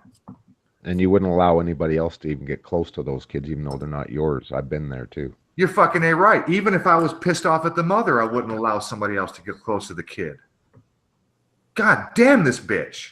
All right, all right, here we go. I'm gonna continuing. Well, we're not entirely sure it's a woman yet. Okay. All right, continuing. Got some attributes going on there. Pedophile abuses children. Not every pedophile abuses children. Okay, I'll concede. Not every pedophile abuses children. True statement. And not everyone who abuses children is a pedophile. Bullshit. I'm calling bullshit. Not everyone who abuses children is a pedophile. Bullshit. You can abuse a child sexually. Guess what, pal? You're a fucking pedophile. Sorry. Anyone disagree? Does anyone disagree with me? If you abuse a child sexually under any circumstances, I don't give a fuck if you're mad at the girlfriend's mom, the child's mom, or whatever. Does anyone agree with me? Even just once, you earned the name. Thank you. Even just like you said, you suck one cock and you're a cocksucker for the rest of your life. There you go. You abuse one fucking child sexually, and guess what, pal? You're a fucking sexual predator. You're a fucking pedophile. End of story. Differentiating between these two groups is essential. No, it's not. Let me be very clear here. Yeah, let's be clear. Abusing children is wrong without any doubt. Fucking A. But a pedophile who doesn't abuse children has done nothing wrong. Okay, that's a true statement. Well, we need to come up with a different name for those people. No, they're still pedophiles, because if you're a pedophile, because in her instance, her example is this guy Jonah that she talks about. He's 19 years old. He's 19 years old. He studies law in Munich. He's 19 and he's outed himself. He has not acted on it, but he has outed himself, and so she knows about this guy. That's how she knows, because he's outed himself. He's not acted on it. He's not been accused. He's not been arrested. Okay? So he's not in trouble. He's not acted on his desires. Back up a second. I want to quickly summarize where we are at the moment. According to current research, pedophilia is an unchangeable sexual orientation, just like, for example, heterosexuality. It's an unchangeable sexual orientation, just like heterosexuality. Was that straight out of the Talmud? I might agree with that statement. If you are sexually attracted to children, it's probably unchangeable. Just like if you're a gay man or woman, you don't choose who you're sexually attracted to. So I would probably agree that this is an unchangeable sexual orientation. That doesn't make it okay. It doesn't mean that society should somehow feel sorry for pedophiles in any way, shape, or form. But let's move on. No one chooses to be a pedophile. No one can cease being one. The difference between pedophilia and other sexual orientations is that living out this sexual orientation will end in a disaster. Okay. So no one can choose to be a pedophile and no one can choose not to be. I would agree. Just like being gay or being trans, if that's who you are, then that's who you are. Acting on your feelings is a different story. Anyone disagree with me so far? No. Totally, man. Okay. So let's think about Jonas again. Let's think about Jonas. How can we help him? How can we help Jonas? Such a disaster. I'm going to back up. How can we help him not to cause such a disaster? How can we help him not to live out his sexual urges? Okay, now this is a question that's worth discussing for a moment. How can we help Jonas, this poor 19-year-old kid who has acknowledged openly, at least to somebody, this woman or a therapist or somebody, he's acknowledged and openly admitted that he's attracted to 6 to 12-year-old girls. 6 to 12-year-old girls is his focus. How do you help someone like that? Anybody? Anybody? Drop him off at a state penitentiary for the night. I bet he'll change his mind after he meets Bubba. Thank you. You know how pedophiles are treated in prison, by the way. Mm-hmm. The guys in prison, they don't take kindly to pedophiles. I mean, you get the worst of the worst. When you go to jail and you're outed as a pedophile, nobody respects you. You'll never gain respect, and you are the most abused person in prison. So this is a legitimate question. This is a legitimate question. How do we help dear poor Jonah? How do we help Jonah? He's a pedophile. He's sexually attracted to 6 to 12-year-old girls. How do we help him? Anybody? Anybody got any suggestions? I'll give you mine. All right, besides a little sarcasm, and I agree with you, Blue, drop him off at the nearest penitentiary. But look, let's be honest. If he hasn't acted on it, he hasn't broken any laws. Okay, that's sarcasm. You don't go to prison for not acting, right? You go to prison when you act out. But this is a legitimate question. I'm serious now. Serious, legitimate question. How do you help someone who wants to be out and helped? With someone who outs himself, who says, yes, this is my internal attraction, this is my feeling. How do we normies, how do us normies help someone like that? Is there help? Is it possible? What do you think? There's psychiatrists that could help him, I'm sure. Well, I wouldn't be so sure. I don't trust psychiatry so much, but I mean, I don't know what else. I mean, that's probably the best answer. I don't know what else to suggest. I would suggest 24-hour surveillance. I would suggest that somebody who outs themselves as a pedophile be automatically placed on a pedophile list and be treated as though they were a convicted pedophile, in that they are not allowed to live near or be near schools, daycare centers, priests who have altar boys, access to children, right? That would be number one priority, is to keep them away from fucking kids. All the guy has to do is move to a country where it's socially acceptable, and there's a few of them. Wouldn't that be number one priority? Because once somebody is convicted, what do? We keep them away from kids. You're not allowed to live in areas where you're close to a daycare, or you don't get to work for a daycare. You're not a teacher. You don't get to be around kids, right? Isn't that what we do? Another way of looking at this too, though, which we've all argued against, is the guy's trying to be honest, I suppose. And now we've made it a thought crime where we can, we're going to put a law in place where this guy admits it and we're going to throw him in jail. Oh, you just brought up a really interesting point. Right. So this can get real sticky on that thought. Good job, Blue. Good job, Blue. Good job. Because you're 100% right. Now we have to treat this as a thought crime. Because honestly, what else do you do? This is a good point you brought up, dude. Seriously, good point. And that opens up a can of whoop ass for a lot of other stuff. Oh my God, seriously, good point. Because I mean, if you're somebody like this character Jonah, whether he's real or not, if you're somebody who has decided to out yourself and say, look, I need help. This is my orientation. This is what I'm attracted to. I haven't acted. I'm not accused. I'm not convicted, but this is how I feel. What do we do as a society? What do we do? Well, you got to keep them away from kids, okay? Number one. So now we're talking about surveillance. So now it's like, okay, where are you, and and what time, and where were you, and where are you? Where are you going, and who's going to be there, and are you going to be alone are there going to be kids? And so now, yeah, you're right. It's like you have to treat it like a thought crime. Dude, this is a serious point you just brought up. Well, then that can stem off into something else. There's this whole yeah, you're talking about a precedent now where people are saying that they're being mind programmed electronically. Yeah, now you're talking about setting a precedent. Now you can set people up.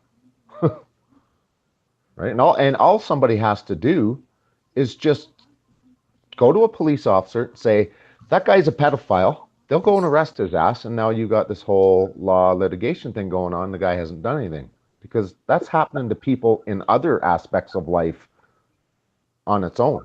Well, yeah, not just pedophilia, but I mean, sexual abuse, women. I mean, there are a lot of false allegations of female, adult sexual abuse. There's a lot of false allegations. So yeah, I agree with you. So honestly, and I'm not reading the chat, you guys, I'm screen sharing. So if you guys are giving me answers in the chat, I'm sorry, I can't see it. I've got a full screen and I can't see the chat. So I'm sorry.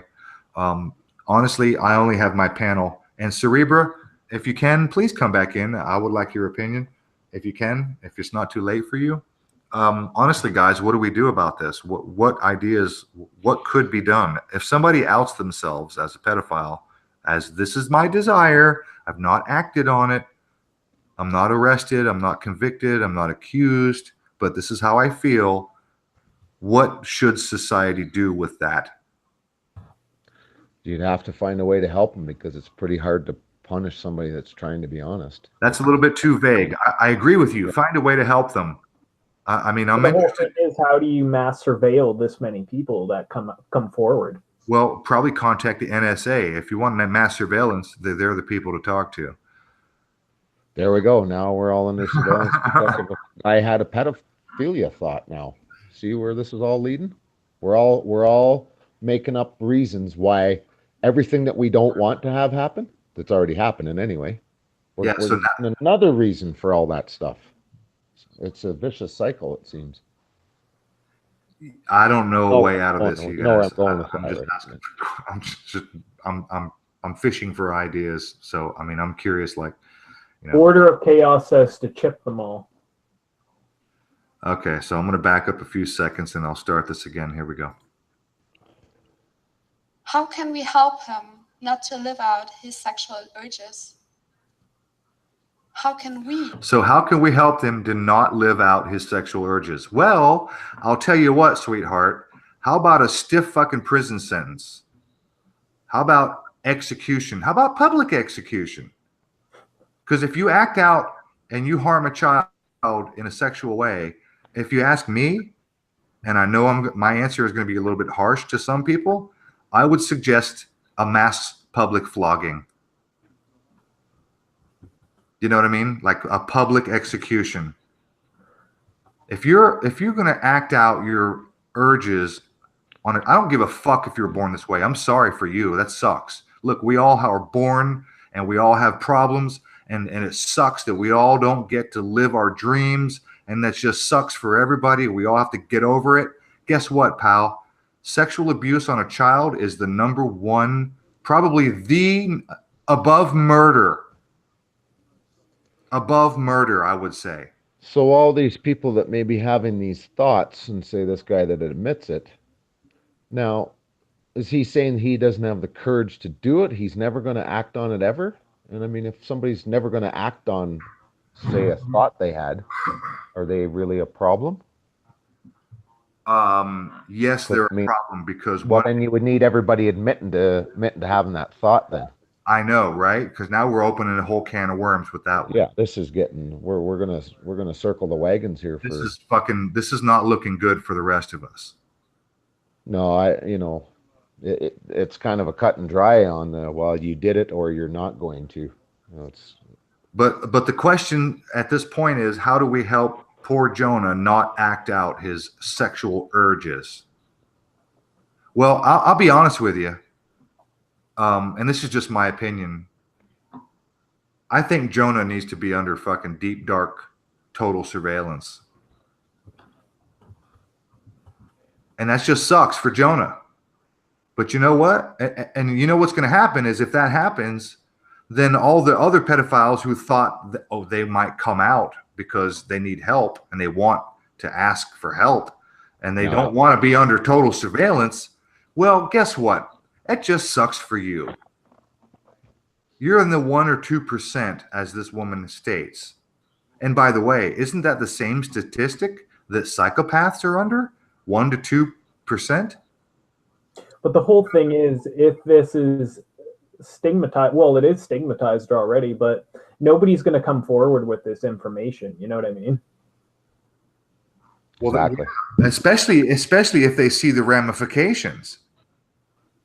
If Jonah comes out and all of a sudden the state puts him under 24-hour surveillance, it's not encouraging for other pedophiles to come out, right? No, and then you have the religious sects that make it normal. Yeah, these guys are going to perpetually operate in the shadows until they push one of these TED Talks and it actually takes off. Because I think they were expecting this to be taken not as harshly as it has been. You know what I see happening with this? They're going to make it a religious right. It's just like I went and got my license renewed the other day and they wanted to take a new picture. I can't wear my hat. But a Muslim, a Sikh, they can all wear their head garb, but I can't wear a hat. I said, this is my religion. This hat is my religion. No, it's not recognized. You know, what do I, if I'm a Christian, can I wear a crown of thorns to get my license taken? Hey, hang on. You're in Canada, so you don't have the First Amendment. No, we don't. So you don't have freedom of speech and you don't have the freedom of religion. So in America, the First Amendment means freedom of religion, which means that the state shall not get involved in any way in promoting or discouraging any religion whatsoever. Oh no, we have that religious right here too. But me without one, I don't have the right to wear a hat because I don't have a said religion that I can stand behind. Wait. You said you have that religious right. I don't know what that means. State it. Well, if I'm a Muslim or if I'm a Sikh, I can wear a turban or whatever. Give me the law. Yeah, under the law, those people can wear that stuff to have their driver's license picture taken. But I can't wear a regular hat. But what does the law say? That they have the right to wear that stuff to have their license picture taken. But I don't have the right because there's no religious law that says I can just wear a hat. No, I think you're paraphrasing. I'm looking for the law specifically so that we can discern what you're talking about. Because when you say that they can wear that, I'm pretty sure he's basically referring to how if you're a Muslim, you can go into a photo ID center anywhere in Canada. I get it. You're being general again. No. You can have a full face veil and only have your eyes being exposed. But what does the law state? That they have that right. It's a religious right. So the law states specifically that they have that right? Is that what you're telling me? That they, that's what it says in the law. If I was to pull up Canadian law, it would say that, quote, they have that right. Come on, you're being a little bit general. Who? Muslims. You cannot discriminate against a Muslim woman who wants to have a full face. Or Sikhs with their turban, or Jewish people with the yarmulke. Yeah. Christians have no head garb, and I don't know any other religions around here that have the head garb. The First Amendment says that the state shall make no law abridging the free practice of religion. I'm paraphrasing. I'm trying to quote it to the best of my knowledge, and I'm forgetting most of it. That the state shall make no law abridging the freedom of religion or the what's the word? Something thereof, or the the prohibition thereof, or something like that. So, in other words, in America, the state is not supposed to even get involved at all. Because when the state gets involved by saying that these guys can wear this and you can't wear that, meaning you're not allowed to wear this, then now the state is getting involved in deciding which religions are valid, and that opens up a big-ass can of worms for them. Okay, so that we're off topic. I want to move on. I'm going to back up a few seconds. I want to move on. Live out his sexual urges. How can we prevent child sexual abuse? How can we prevent child sexual abuse? I'll tell you what, the best way to prevent child sexual abuse is to let every pedophile know that if you ever fucking get caught, that we're going to hang you by your toenails, we're going to cover you in honey, and we're going to dip you in a fucking fire ant hill. See, there's one thing, honestly, in my opinion, when it comes to Muslims, they have harsh punishments. See, if this were to go down in Canada, somebody were to sexually assault a child, you know, they might get 20 years, 15 years in jail or something like that. It should be mandatory that if you sexually assault a child, you're castrated. End of deal. That's it, you know. If you ask me, I would go even harsher than that. Because to be honest, we don't need people like that in society. We have enough population, and we can do without that 1% of people who have that tendency. I say fuck you to all you sexual abusers of children. I say you deserve to be tied to an anthill in the Arizona hot sun at 110 degrees, tied to a fire anthill, and we should pour fucking meat sauce on your ass, and we should put it on YouTube so that all the other fucking sexual predators can see what happens when you get fucking caught. I think the harshest punishment possible, I think you should be drawn and quartered. I think you should be boiled in oil on YouTube, in live, in public. That's what I think. I think the harshest punishment that you could possibly conceive is what these fucking people deserve, not our sympathy. And it sucks. And I'm sorry. I'm truly sorry. But if you're one of those people and you're born with this particular sexual orientation and it's not your choice and you can't help who you're sexually attracted to, then your choice is one of two things. You act or you don't act. So the first big roundup would be the Catholic Church, the Vatican. Yeah, good luck with that. Well, we'd have to replace the entire cardinal priesthood of the Catholic Church if that went down. Replace it, just abolish it all. Yeah, I think it should all be abolished. Okay, so let's move on. In fact, scientific studies indicate that one of the strongest predictors for child sexual abuse committed by pedophiles is social isolation. One of the strongest predictors is social isolation. Keep that in mind. People who can't tell anyone that they're pedophiles logically won't get any help. I don't know if there is any help because you just said, honey, you just said that it's a sexual orientation that they don't choose and that they cannot change. So what kind of help do you actually expect to give someone who has a sexual orientation that they did not choose and that they cannot change? Moving on. For example, they can't tell their friends that they can't go to the beach because children in swimsuits might be there as well. Wait. What? You can't go to the beach? They can't tell their friends that they can't go to the beach because children in swimsuits might be there as well. What do you mean might be there? When you go to the beach, that's what you're going to see. People in swimsuits, men, women, children. So am I supposed to feel sorry for pedophiles because they can't go to the fucking beach? Wait a minute. Go to the fucking beach. That doesn't mean you're going to molest a child on the beach with their fucking parents standing right there. What the fuck are you talking about, lady? They can't get support for situations they might not control entirely. Support for situations they can't control entirely. Okay. How do we support pedophiles who can't control situations entirely? So a pedophile who goes to the beach and sees a child in a bathing suit and can't control the situation, but he can control his own personal behavior, right?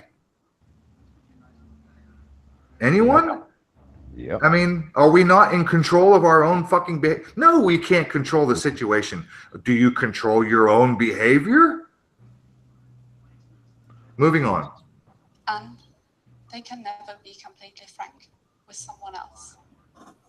No, you probably can't be completely frank because it's such a stigma and it's so despised by humanity and society, and for good fucking reason, I would add, that no, you can't be completely frank with friends and family.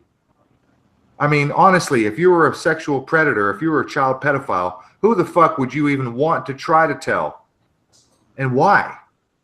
Hey, John, hey, Blue, you know, we're hanging out at the bar, or you're over at my house and we're jamming, having a guitar session. Hey, I know we're having a good time, but I wanted to talk serious. I just want to let you know that I've got this thing for 6-year-old kids. What do I do? Can you help me, pal? What do I do? Of course not. You're never going to come to my fucking house again. Yeah, no. That's how reviled these people are. I know families that have been through this stuff, and it's traumatic. It sucks. I don't doubt. I'm not denying that it sucks. It sucks for the people involved. It sucks for the people that are victims. It sucks. But you have a choice. You act on your desires. Hey, look, I've got desires, and sometimes they're not good, but I don't act on those. When I have terrible desires, I want to bash somebody over the head with a wine bottle. Right? If I want to run somebody off the road, like today on my way to work, I'm doing 10 miles over the speed limit. It's 65 miles an hour speed limit. I'm doing 75. I got a guy behind me flashing his fucking lights. And when he passed me, he flipped me the bird. Well, obviously he's in a rush in his life. Well, he wasn't in that much of a rush because he got a little bit ahead of me, and then I followed him for 5 or 10 more miles. It wasn't like he was trying to do 90. Not like he was trying to get to the hospital. You know what I mean? It's not like his wife was in labor. He didn't have his flashers on like he had a medical emergency. It's just that I wasn't going quite fast enough for him. He only wanted to do about 3 miles an hour faster than me. He barely fucking passed me. But he flipped me off on the way because I didn't move out of his way. Yeah, he doesn't realize you can't make up time. But yeah, play this, man. Look, I wanted to run the fucking guy off the road. Did I act on that behavior? No. Right? I had desire to fucking shoot the guy if I had a weapon. But did I? No. Did I run him off the road? No. I wish I could have reached through my window and punched him in the face as we drove. Did I? Of course not, because it's not physically possible. But honestly, I didn't act. You know what I mean? I have lots of terrible desires on occasion. We all do, don't we? Yeah, out of frustration. Out of frustration, we have terrible desires and thoughts. Do we act on them? No, because it's called self-control. Sorry, I'm getting loud and shit. And this is... All right, I'm going to back up a few seconds and we'll move on. We can make a difference for Jonas. We can make a difference for Jonas. As a society, can be there for him. We can be there for him. At the moment, we live in a world that already excludes pedophiles because of their preference alone. No. We exclude pedophiles not because of their preference alone, because of the psychological and physical trauma that they cause to children. Not because of their sexual preference alone. See how she tries to marginalize this? Someone who's lonely and excluded from society has little to lose and is at much higher risk to commit a crime, like, for example, child sexual abuse. So someone who's lonely and excluded from society is at a higher risk. So what is the alternative? To welcome him with open arms? Come on in, pal. It's okay. Everybody has their own sexual preference. It's okay. We understand. You're okay. What are we supposed to do with this? We can make Jonas feel that he stays a valuable member of our society. We can make Jonah feel. It's all about the feelings, isn't it? Social justice interrupted. It's all about the feelings. We can make Jonas feel as though he's a valuable member of society, because that's what we need. That's what society needs, right? Is more fucking pedophiles. although he's a pedophile. Right now, most of us feel discomfort when we think about this scenario.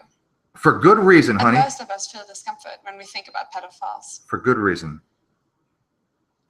But just like pedophiles, we are not responsible for our feelings. We do not choose them. That's tough shit. Does anyone disagree with me? Just like pedophiles, we're not responsible for our feelings. Guess what, sweetheart? Welcome to humanity.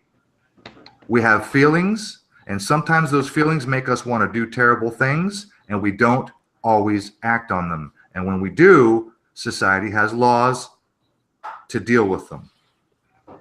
So this bitch wants you to feel sorry for pedophiles. I'm sorry, I just can't tolerate that. Sounds like she's trying to start a Pedos Anonymous group. She's trying to normalize pedophilia. Yep. We do not choose them, but we are responsible for our actions. Damn right. And we must make a decision. It is an our responsibility to reflect and to overcome our negative feelings about pedophiles. Wait. Whoa. It's our responsibility to overcome our negative feelings toward pedophilia, to pedophiles? It's our responsibility to overcome our feelings toward pedophiles. Are you fucking kidding me? So in other words, accept it. Holy fucking shit. I want to punch my computer again. And to treat them with the same respect we treat other people with. We do treat them with the same respect. You dare act on that fucking emotion and you wind up in prison if you don't get killed. Because there are cases, there's a case that I remember specifically. A guy was acquitted for the murder of a guy who he caught molesting his daughter. And he punched the fucking guy and beat the guy until he died. And he was acquitted for that murder. And everyone on, there was not a single jury member that would fucking charge this guy because he literally caught a man in his daughter's bedroom and he beat the guy till he died. You don't believe me? Look up that fucking article. Because that's how society reviles pedophiles, sweetheart. That's how it is.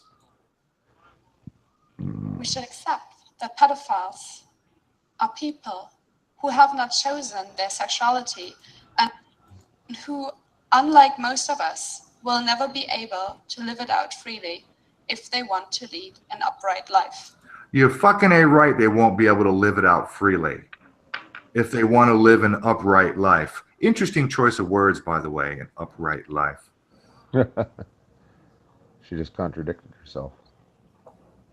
We should accept that pedophilia is a sexual preference, a thought, a feeling, and not an act. We do. We should differentiate between child sexual abuse and pedophilia.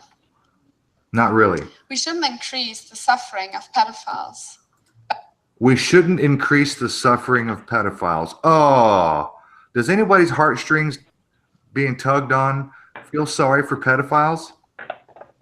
We shouldn't increase the suffering of pedophiles by excluding them, by blaming and mocking them. By doing that, we increase their isolation and we increase the chance of child abuse. Wait a second. If you hurt their feelings now they're going to act on it?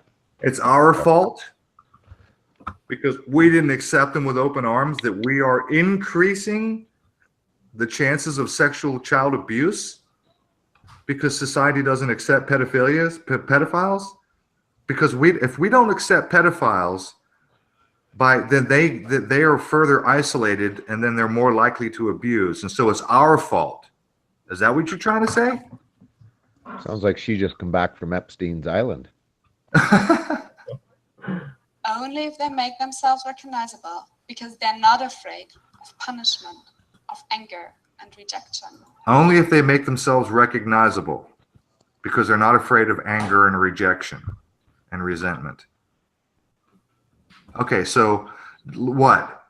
What are you saying? Like that we're supposed to welcome them like the LGBTQ community? Like it's okay that you having these thoughts and it's all good and it's all, I'm here for you, Frank. And I mean, what is it you're trying to say here? Ding, ding. Can we better understand the causes of pedophilia, and we can improve their treatment? We can help them accept their sexuality and help them learn to refrain from acting on their sexual urges. Help them learn to refrain from acting on their sexual urges. You know, the best way to do that is deterrence.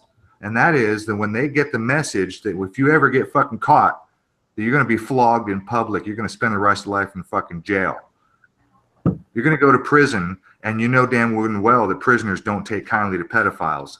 Deterrence is the best way to stop them, to make them refrain from acting. It's harm to children. We can encourage, back up a few seconds. We can help them accept their sexuality and help them learn to refrain from acting on their sexual urges, which cause harm to children. We can encourage them never to commit child sexual abuse. We can encourage them. You know what, sweetheart? We're already doing that. It's called the penal system.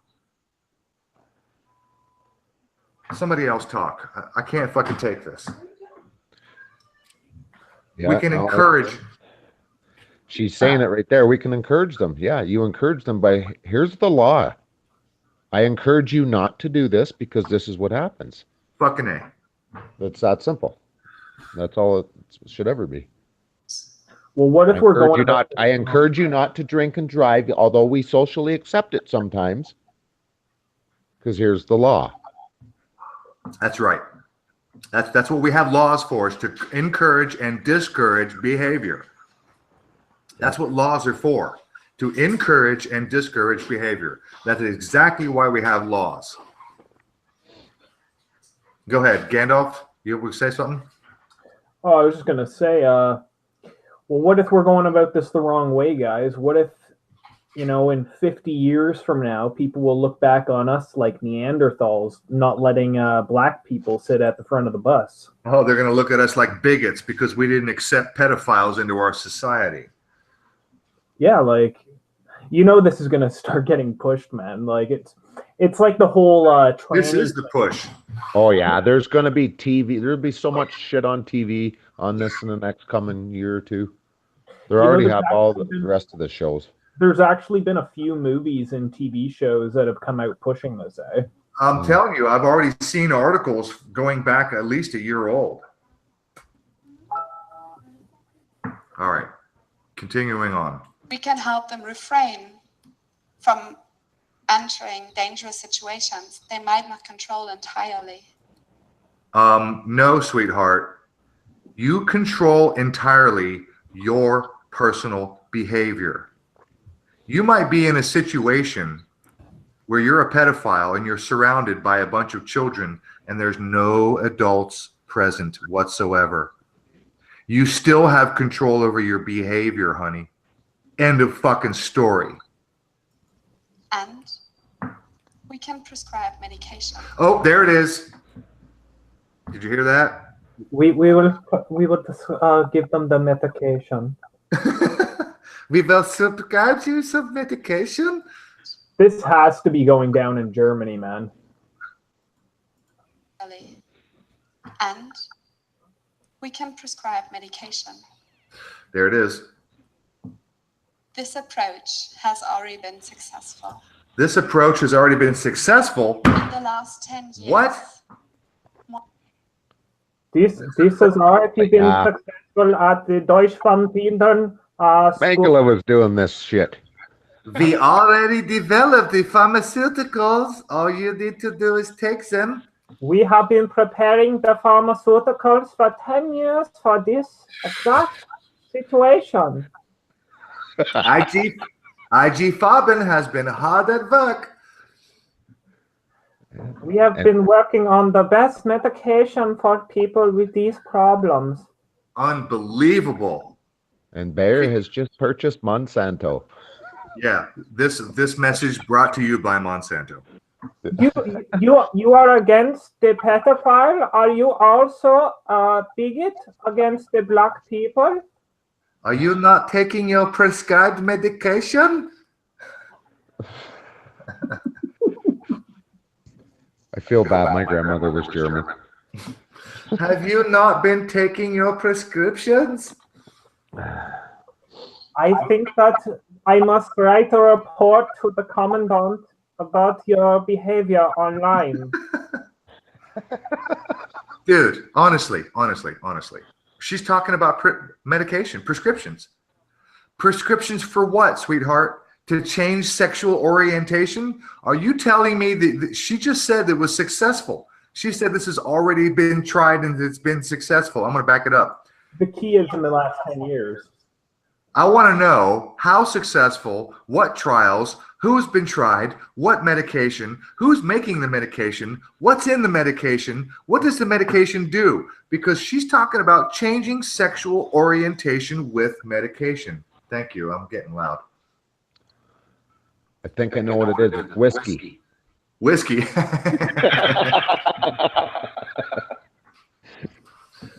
I mean, this bitch is talking about medication for pedophiles. She just started her whole presentation about this is a sexual orientation that they do not choose, that they cannot change. And she just got done saying that we've had success with medication, prescriptions, pharmaceuticals. Really? You got pharmaceuticals that are going to change people's fucking sexual orientation? Really? Is that what you just said? This approach has already been successful. In the last 10 years, more than 9,500 people have received help in a prevention network called Kein Täter werden. Oh, did that not sound German or what?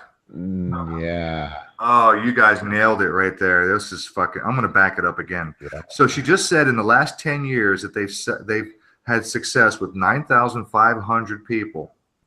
A minute ago, she said 60 million fucking people.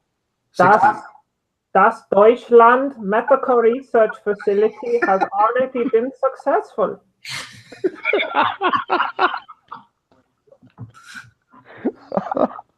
So 60 million people are pedophiles, according to this chick and her statistics. And in 10 years, by the way, 10 years, they've had success treating 9,500 people. That's not a very good start. But okay, I'm backed it up. We're going to go again. Have received help in a prevention network called Kein Täter werden. 500 people. In the last 10 years, more than 9,500 people have received help in a prevention network called Kein Täter werden. Kein Täter werden. Ja, das ist gut. Ja, das ist gut. Ja, pharmaceutical, das ist gut. The medical researchers at Deutschland Central Hospital have discovered that the medication pills will solve all problems from now on. We must distribute worldwide to all people with pedophile provocations. We must make it a vaccine. The best solution we have come up with so far is worldwide water medication. We must medicate the water supply to all people to ensure all pedophiles are medicated properly. There will be, of course, people who go against this new breakthrough of research. But those people will be destroyed, like we destroy all who stand before the new world order. Oh, stop, Gandalf. You're making my cheeks hurt. Of course, there will be some side effects. They are minor, including suicidal tendencies, bleeding from the bowels. There will be a commercial on this soon. You can guarantee it. Unbelievable. Look how she skips over this. I'll back it up one more. She says, we've had success, and I assume that she means by medication. And she skips right over this whole thing. In a prevention network called Kein Täter werden. Kein Täter werden? Which means don't offend in English. Das ist good. At university hospitals in Germany. Oh. The last survey shows that 98% have never committed child sexual abuse. Unfortunately, this program is not gonna eradicate child sexual abuse, but it is the first step in the right direction. Medication, first step. Pedophiles who have received treatment have a better understanding of who they can turn to in order to prevent abuse before. They have a better understanding of who they can turn to. Wait. So let me get this straight. So when a pedophile is alone with a child, you think he's going to stop and pick up the phone? Who can I turn to? I'm about to fuck this 6-year-old girl. Maybe I should call somebody. Really? What happens?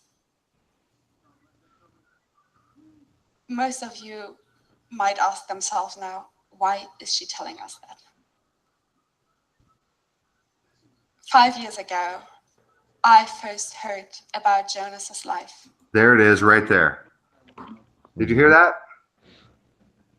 5 years ago, I first heard of Jonas's life.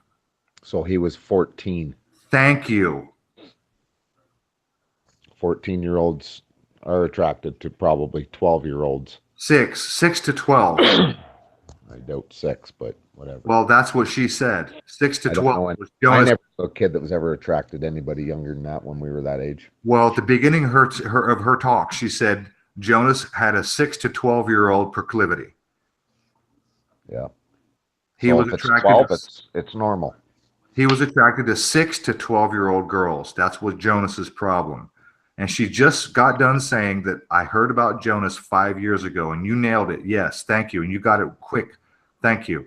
14. So wait a minute. Wait. Stop the presses.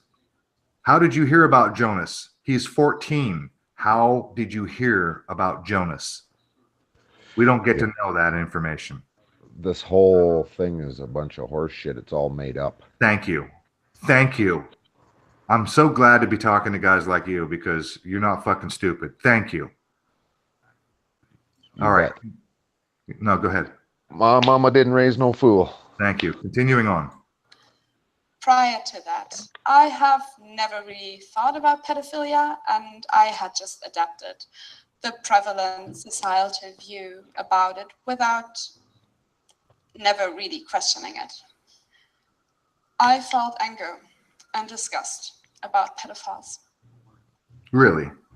What a surprise. My perspective has been completely changed by hearing Jonas's hearing Jonas's story. Aw, poor Jonas. He doesn't get to act on his sexual desires of fucking 6-year-old girls. About his cruel fate and understanding his cruel the fate. Difference between child sexual abuse. You know what? Look, I'm getting a little bit harsh here. I understand that if you're a pedophile, just like, and I'm sorry if you're in the LGBTQ community, but it is similar because you don't choose who you're attracted to and what your desires are. You don't choose your feelings, your emotions, your desires. I get it. And if you're one of those 1 or 2% of the population and you have a desire to bugger children, I'm not a professional. I'm not a psychiatrist. I don't know what can be done with you. All I know is if you dare act and you dare get caught, then the harshest penalty, including public execution, should be your punishment. A slow, painful death. You know why she's okay with it all of a sudden? Because she's getting paid. Probably. Probably. It wouldn't surprise me a damn bit. Wouldn't surprise me a bit. Yeah. All right, continuing on. And pedophilia. As a medical student with a background in psychology, I feel it as my responsibility to help others overcome and escape wrong stigmatization and to have a positive impact on our future society. Wrong stigmatization. I'm sorry, is there something wrong with our stigmatization against pedophilia? Have we wrongly stigmatized pedophilia? Is it society's fault for wrongly stigmatizing this? Anyone? I just looked at the chat there. Adelaide said you can guarantee that this isn't going on in Israel. The speech or pedophilia? I'm sorry, Adelaide, but I'm pretty sure pedophilia exists everywhere. So I don't know exactly what she's saying. So maybe I don't know what she meant exactly, but maybe the speech is going on.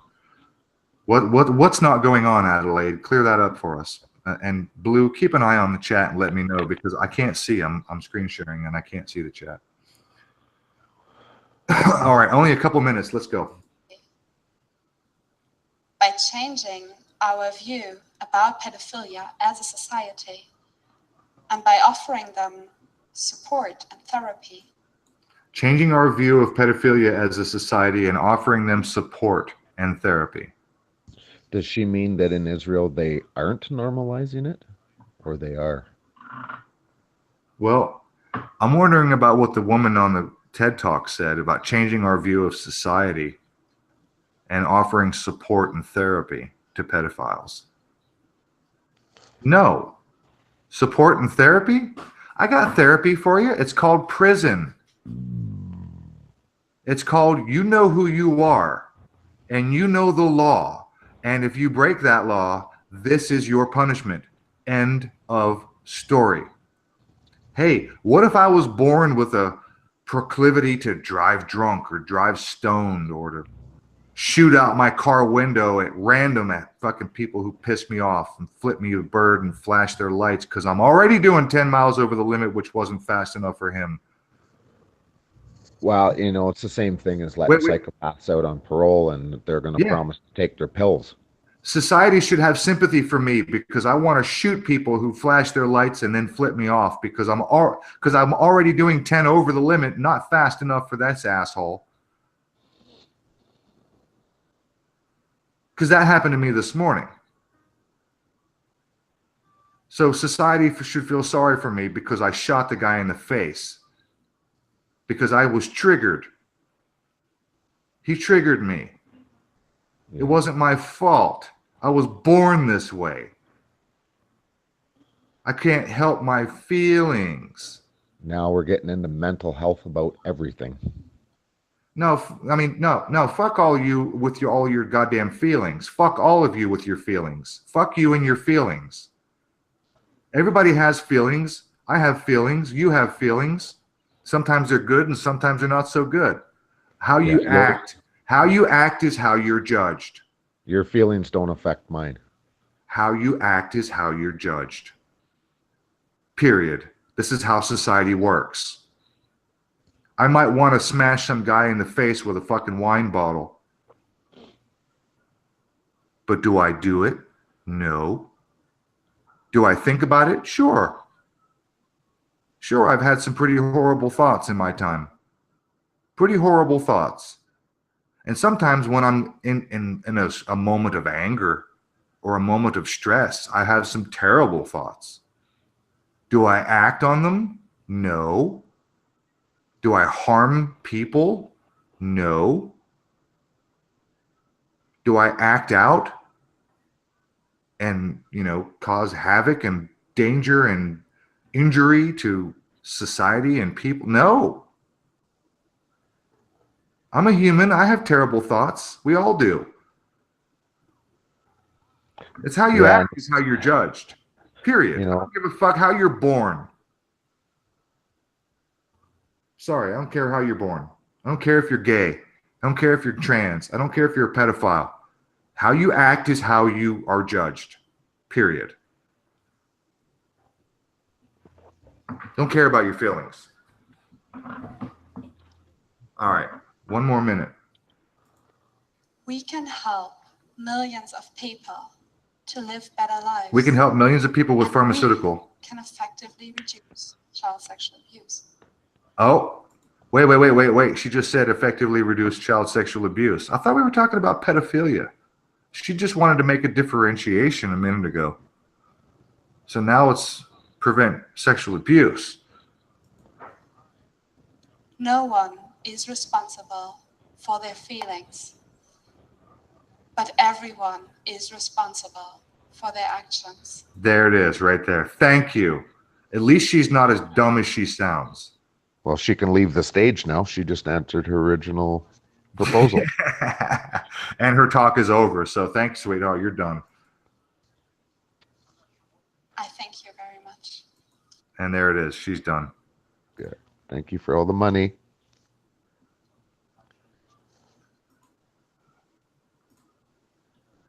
All right. Cerebra's back with us. Cerebra, you've been so quiet. Are you listening? Are you there, honey? Oh, she was saying that she's passing out, but she wanted to be able to listen in without it glitching out on her wherever she was.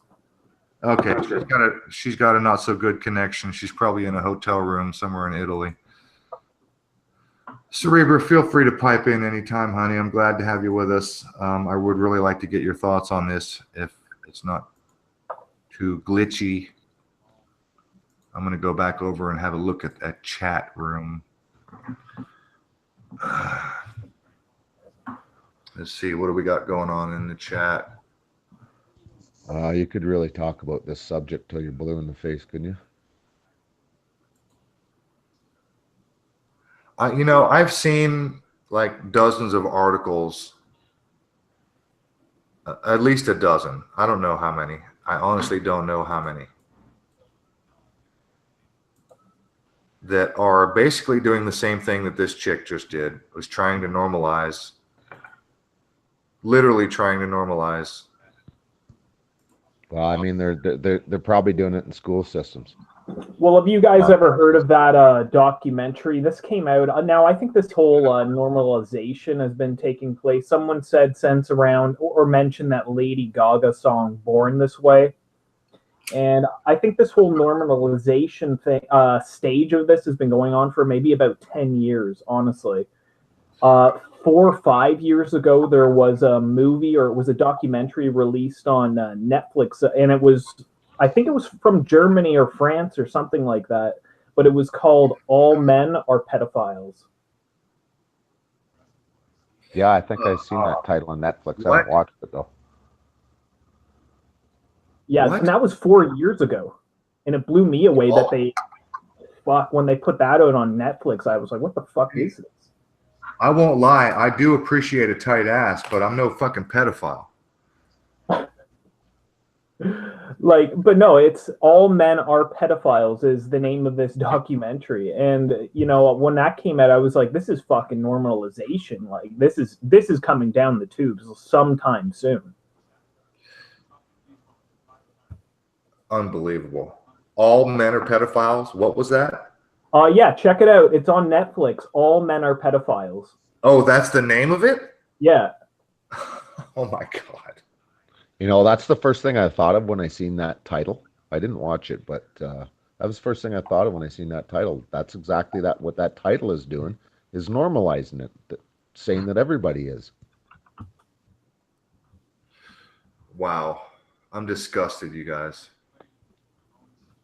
We live in a disgusting time. I can't fucking believe that Ted. Hey, can you hear me right now? Yeah. Both of my screens went white. My computer is glitching, so just in case you lose me and the chat shuts down, I want to say thanks to everybody. But right now I'm having some computer glitch, and I can hear you and you can hear me, and that's cool. But everything, both the Hangout screen and the live chat screen, I got white screens and nothing is working right now, so my computer is glitching right now. So well, just in case you lose me, I want you to know what's going on. That's why. Man, it always seems you always have these fucked up glitches when it comes to Hangouts, man. Older computer? Oh, it's about maybe 4 years old. Same as mine, and it's terrible now. That's why everything has to be updated, I think, nowadays. Otherwise it won't run at all. Well, this thing fucking updates itself. A lot of times I don't even have a choice. It won't even it forces me to restart, and I don't even have a choice. It makes me update. Yeah. Funny how that works out, eh? I tend to skip going onto our computers. On my cell phone, I tend to skip the updates because it changes shit around, and I hate having to relearn where stuff is, how it works. So that's what I really question about these updates on these PCs now. What is going on to my computer, and I can't stop it. Let's see if I can open up a fresh tab. Oh, here we go. The Hangout window was all white, so I don't even know if I can't get the Hangout window to work, then I don't know how to stop the broadcast. So this thing might go on for 8 hours until YouTube shuts itself down. I don't know if that's going to work. You'll have to pull the plug out from the back of your computer, man. Hey, there was a 2020 show. I think it was 2020. One of those shows a bunch of years ago. And it was about, they had followed this, they were trying to there was a show, figure out what this guy was doing in Vietnam or Cambodia. And he was going down there and having sex with kids down there. Years ago. And it was about. And they sat down with the guy, and sure enough, it became a sympathy thing. I don't know if you guys ever seen that or not. No. Well, that's actually really common for people to go from the States and they go to Cambodia and they buy they give like the parents like $150. That's like huge money in Cambodia, and they basically have their kid for as long as they want. Like that kind of shit does go on, man. It's a lot cheaper than that. At least it was then. That show was probably, I'm thinking it was about 6, 7, 8 years ago. Broadsword said the medication makes you want to molest old age pensioners. Oh fuck! They should set it up where you only want to molest priests.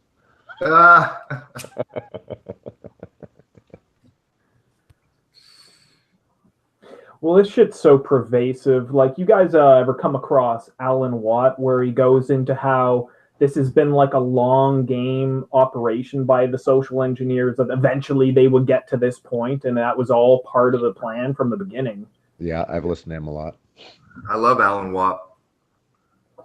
Now, not the dumb guy who his brother came out with the truth that he was just bullshitting people. I think he goes by Alan Watts. No, the real guy. He seems. Yeah, the Scottish guy, and he lives in Muskoka. Yeah. Yeah, it's amazing how many of these people come from Ontario, eh? Bro, there's so fucking many people from Ontario. Hey, you guys know about that? You guys know about that kid that Shugi Mona in the chat said that 9-year-old kid, that drag kid, that boy who's turning into a tranny. His name is Lactatia.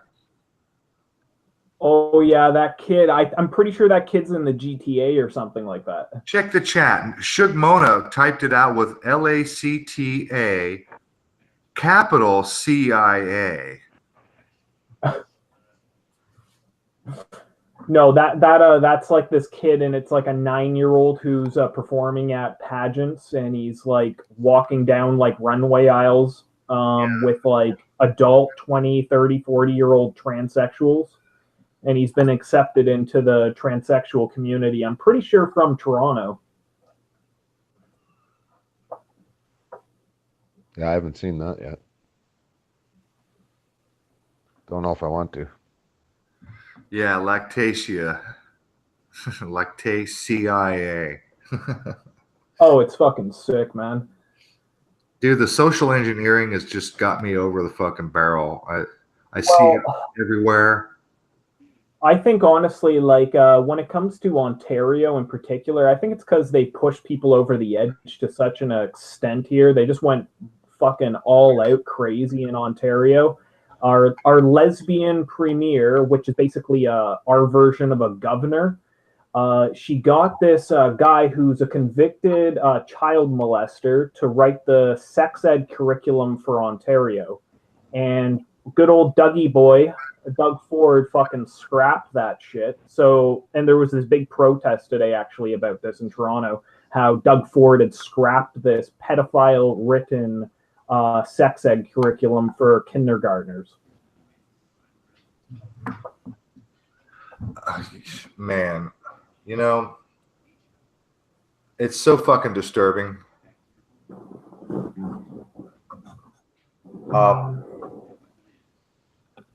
It's good to know from Cerebra that, you know, the encouragement that people are waking up, etc. But we're losing this battle, you guys. Whatever battle this is going on, whatever fight, whatever info war is happening. You know, it seems like there's been this great awakening that's happened probably since 2012, 2013 of different things for everybody. But yet the agendas keep going through even at a greater speed since everybody's awoke now. You know what I mean?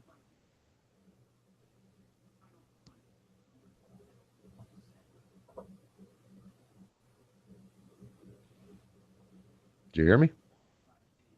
Oh, yes. Oh, sorry. I'm looking for this. Oh, shit. Root just got kicked. Oh, I thought it went quiet there. Oh, I just found the name of the guy. His Kathleen Wynne claims that Levin had nothing to do with what's this fucking guy's full name? Fuck, but Levin. So this guy Levin is the one who was behind the Ontario sex ed curriculum, and she's claiming he had nothing to do with it. But it's out there that he wrote the fucking damn thing, man. But I think that curriculum's kind of gotten spread around the country, though, too. It's not just Ontario.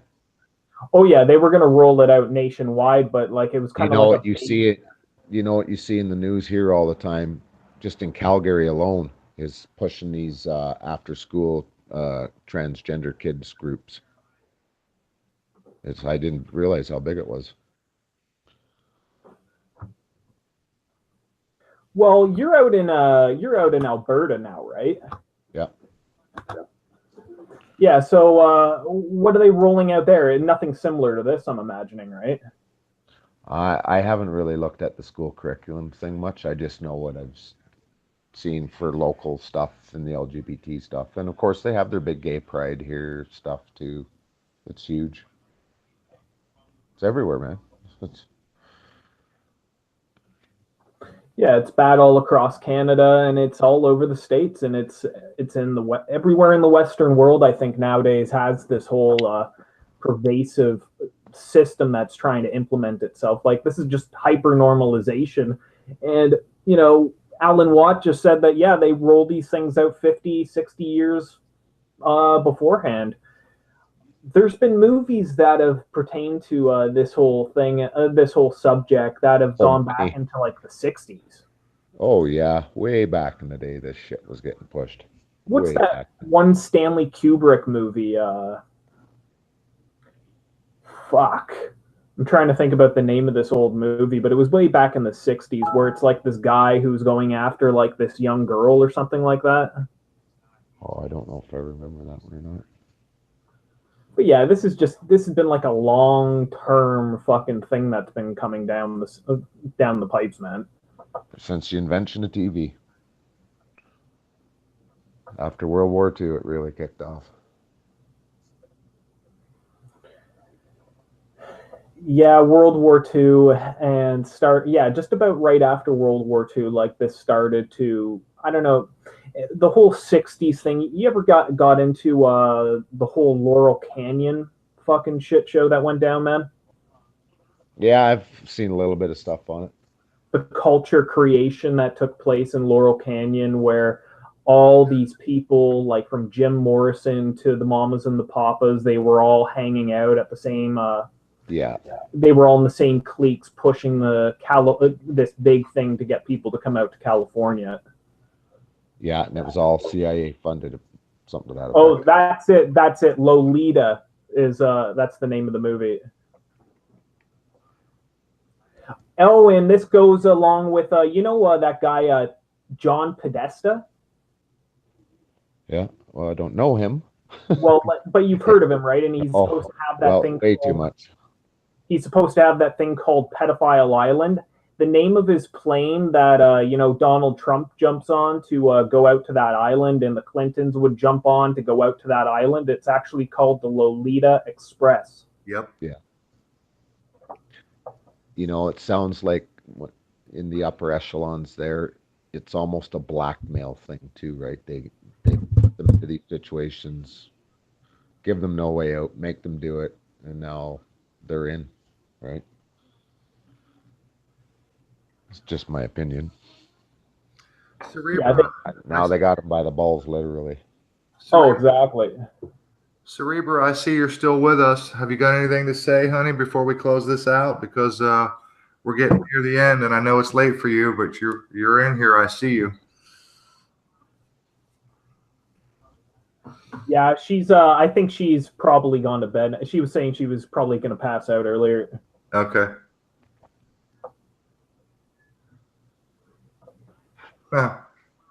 Broadsword said, "Sodom all." Mm-hmm. Good one. You know the best part about Sodom? The sodomy.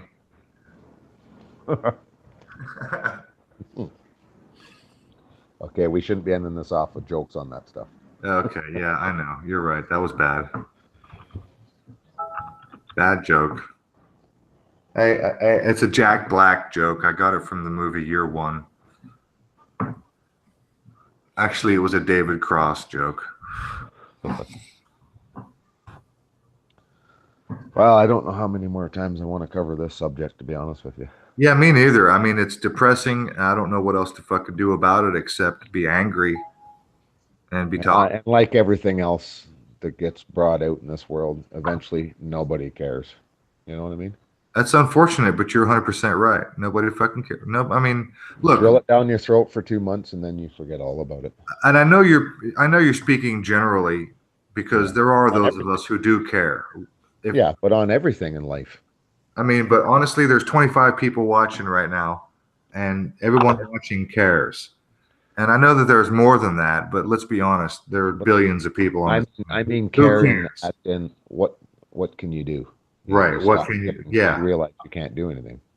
That's what I meant. The people that care enough to do something, that can afford to do something, that have the resources and the connections, yeah, go for it. The rest of us don't have that. Yeah, we have this.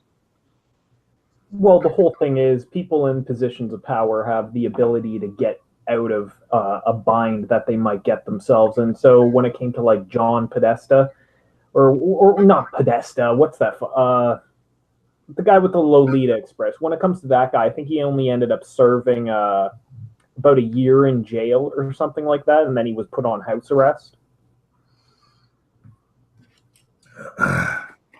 Well, you remember when the WorldCom and the Enron scandals went down?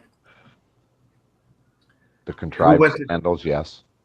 Who went to jail for that? Pretty sure nobody. Oh no, somebody big, somebody famous. Oh yeah, they go to somebody big. Come on. Ritzy, Conrad Black. No, it was a woman. That's the only clue I'm going to give you. Who went to jail? Martha Stewart. Thank you. And do you remember how much money? Oh, insider trading. 33 million. No, it was like 275,000. Oh. It was some super low level shit. Oh yeah, of course it was. So my city wanted to levy a $500,000 fine against me to make me tear down my greenhouse. So, oh my God. Wow. They won. Dude, we got people in New Jersey and in California who are doing jail time because they catch rainwater. Yeah, this is the society we live in now. It's coming for everybody.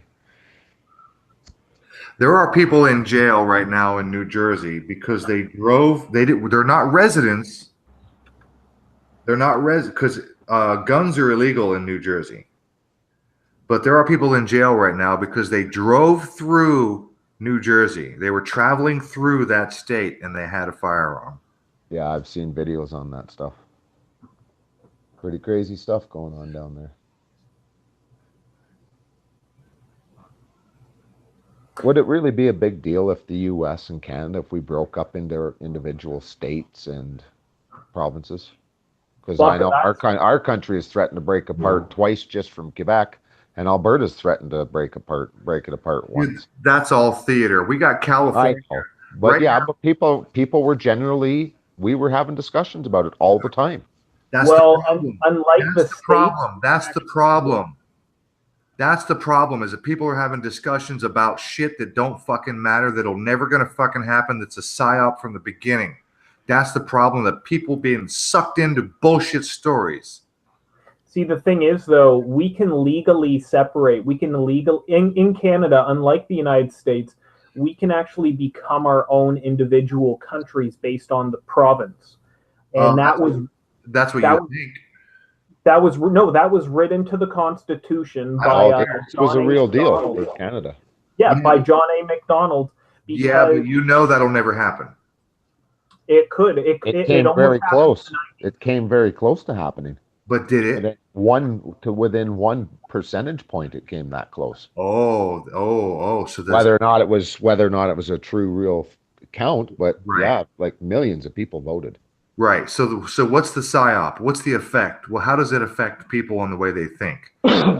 That's always the bottom line. How does it affect the population? Well, I think at that time it was people thought, I don't know necessarily everybody, but in Quebec's case, I talked to a lot of people. I know a lot of French people that they were doing it. They wanted no more part of the federal government.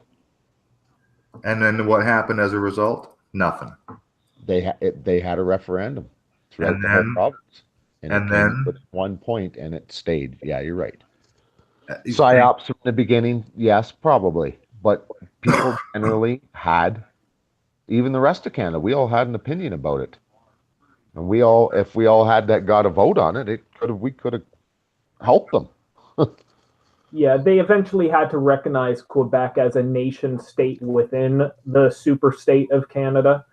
Yes. But, I think that the best thing for Canada would be for us all to separate along provincial lines, because unlike the states, we actually, like, if you go from state to state, you're relatively still in the same, like, you can tell you're in the same country. But as you go from province to province, the provinces up here are so vastly different, and we legit, like, most Canadians hate the province next to them. We're like rivals, like. But you guys aren't actually legitimately, like, legally an actual country. Canada is like a province of England, right? I mean, we're part of the British Commonwealth. That's right. That's why you have provinces and which is what we would really like to get out of. That's why you have provinces and not states. Right. See, in the U.S., if I get a commercial driver's license in the U.S., it's the same across every state. Just has your state on it. In Canada, our licenses are totally different in every province. Rules apply differently in every provinces. When you move to a different province, they give you a certain amount of time to switch over to their license. You can't have one in both places. Yeah, if anything, what we need in this country is we need everything to normalize amongst all the provinces, streamline everything where all of our licenses do the same stuff like that. But it seems like it'll never happen. All right, so I just want to answer Zach Hawkins. He said, I don't know, Gandalf, going from Georgia to Florida is a pretty big change. Well, true. But like when it comes to hang on, let me answer Zach. Zach, if you don't know, there are 2 states in the United States, California and Florida, who have extraordinarily stricter laws governing all kinds of activities, particularly related to commerce and construction, most particularly construction, because California is an earthquake zone and Florida is a hurricane and flood zone, that there are massive differences between the regulations regarding construction and also commerce, particularly when you're traveling to and from Florida, regarding like vegetables and perishable goods. that you have to go through the agricultural way station or the agricultural checkpoint. So I know people, I've got friends in the construction business who have construction licenses in every state in this country. And they tell me again and again that the two states that are the hardest to acquire license for construction and remodeling are California and Florida. So there are reasons for that. Same thing here, Rufus, with contracting and government contracts, stuff like that. Look what's going on here in my province, Alberta. We're fighting with BC over a pipeline, and we're fighting with Saskatchewan over Alberta government projects where Saskatchewan people are coming over and working on these government projects when we should be hiring Alberta people, right? You know, my friend who... Fights always go on. It happened with Ontario and Quebec for 30 years back in the day. Quebec wouldn't let Ontario carpenters go work on their projects. Dude, Canada is fucking weird, man. My friend who's a project manager for a construction firm, he traveled to Canada to look at a job site for a contract that they had. And he had to travel to Canada, and all he had with him was a fucking tape measure. That was all he had for a tool that could be regarded as a tool, right? A contractor tool or a mechanic tool or any kind of tool. He had a fucking tape measure. They confiscated the tape measure at customs, and they made him buy one. You cannot bring a single hammer. You cannot bring a screwdriver to Canada. They will not allow you to come into Canada with any fucking tools of any kind, not even a tape measure. Unless you're a truck driver. Well, I don't know about truck drivers, but I'm just telling you what my friend told me. Oh yeah, our Canadian border guys, man, it's tough. It's tough for Canadians to get back in with just without anything. They're worse than U.S. customs guys. And for many years, they didn't have guns. Now they do. Laz said the Florida Republic lost the war against the Union, so that's that.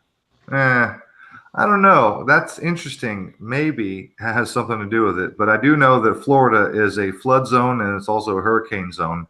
I know they have construction standards that are above and beyond every state in this country, that literally go above and beyond every construction standard in every other state in this country. This much I know for sure. Well, that's actually the whole key actually to the Canadians' ability to become our own separate nations is actually all dependent on the Civil War.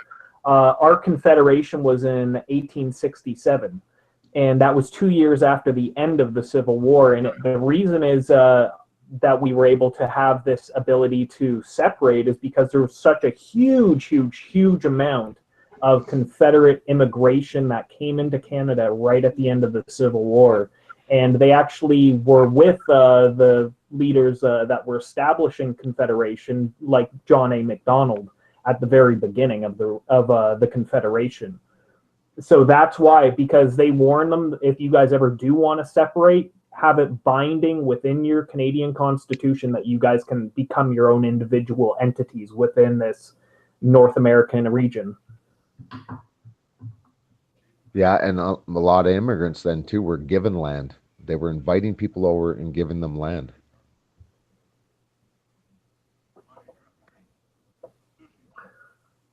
Yeah, so good luck finding that land now to.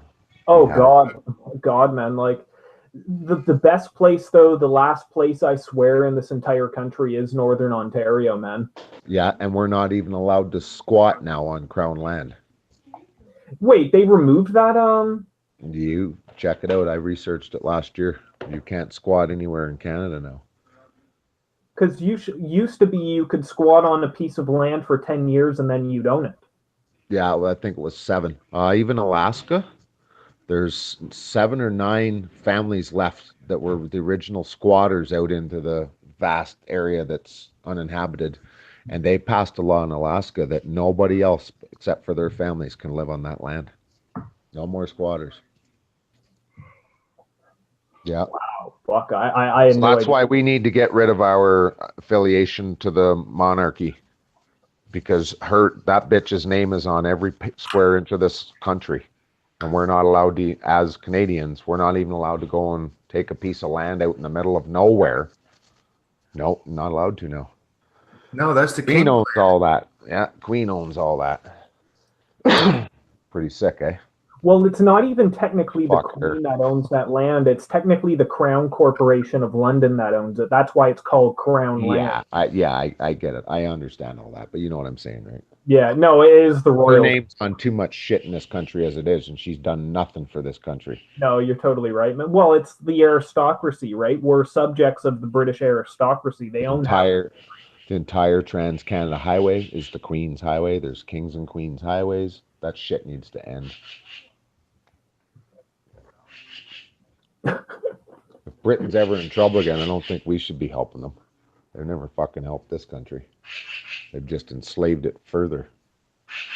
Well, I was reading this article today about how back during the First World War, the RCMP used to have to round up people out west and all over Canada, and when they put them on the ships heading overseas to World War One, they were actually shackled to their bed frames, so the people wouldn't jump off. You know how we got the RCMP?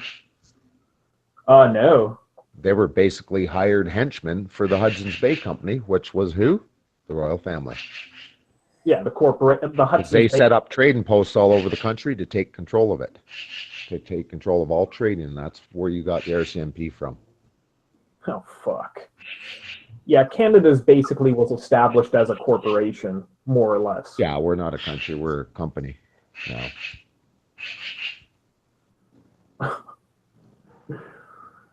Well, Roof. You guys, I appreciate you. Blue Blood, I appreciate you coming in. Cerebra, she's probably passed out.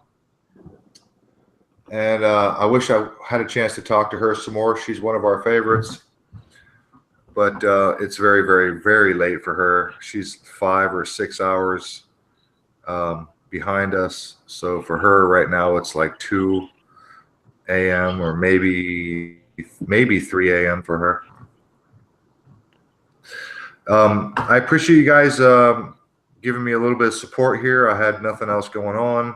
There's a subject we should get into sometime, the history between our two countries, because a lot of Canadians know a lot about America, but not a lot of Americans know a lot about Canada, and a lot of Canadians don't know much about our country either. Dude, that's an interesting subject. It's something that I've noticed over the years, that almost everybody outside the United States has a tendency to know more about the United States than almost anybody inside the United States. Yeah, I can name every state. And it's so weird to me, living in the States, it's so weird to me, somebody who pays attention to these things, to notice people like you in Canada, England, Ireland, Scotland, all over Europe. It's like when you say England, Ireland, Scotland, that pretty much was the start of Canada. Well, I mean, the point I'm trying to make is that particularly the West, pretty much most of Europe, American media, the news that comes out of America is almost like mainstream to like everybody else. And yet in America, we don't get any fucking news out of Canada or out of Europe. It's such a rare occurrence for us Americans to get news or anything that's going on outside of America. We're almost as isolated as fucking China. The censorship, as far as what's happening in the rest of the world, is so extraordinary. The American people are so dumbed down to what is happening in the rest of the world. It's off the charts. I don't even know how to describe it. And it's bizarre to me that the whole world seems to know all about what's going on in America, and yet Americans have no fucking idea what's happening outside of their own country. It's crazy. Start waking them up. It's crazy. We've always known what's going on. Canadians always know what's going on in the States. You're like our uncle, you know. You're a bigger country, a lot more people. I know a think lot it's of also Americans because we always. grow up with the Hollywood fucking programming just as bad as they do down in the States, and we grow up in Yes. thinking we are Americans because of the accents, right? And see, we only started getting good American television about 20 years ago. A lot of us grew up with only 2 stations, and they were local, and it was Canadian content, most of it, and it was garbage. Yeah, Gandalf, remember This Hour has 22 minutes? Oh yeah, man. That show's been on for what, 25 years now? Oh yeah, about that. Most Americans have probably never heard of that show. But they used to do a segment where they would go down to the States and they would find out what Americans know about Canada. And the first time they went to Pittsburgh, I think the Penguins had won the cup or something like that. So their arena is called the Igloo. Well, they went down there and they were talking to people on the streets, and they told them that the first show, I think they said we just got our first mile of paved road, and they were like, "Oh, congratulations, Canada!" And that our Parliament building is an igloo and it's melting, so we built a dome around it, and they're like, "Oh, congratulations, Canada!" And seriously, when in the '90s, when I was trucking in southern U.S. around Roof there, I did a lot of stuff around Tennessee and Kentucky, Georgia, all around Ohio, the whole country really, but mostly in that area for the longest time. People down there would still believe the story that we use dog sleds as major mode of transportation. They still believe that shit. I couldn't get over it.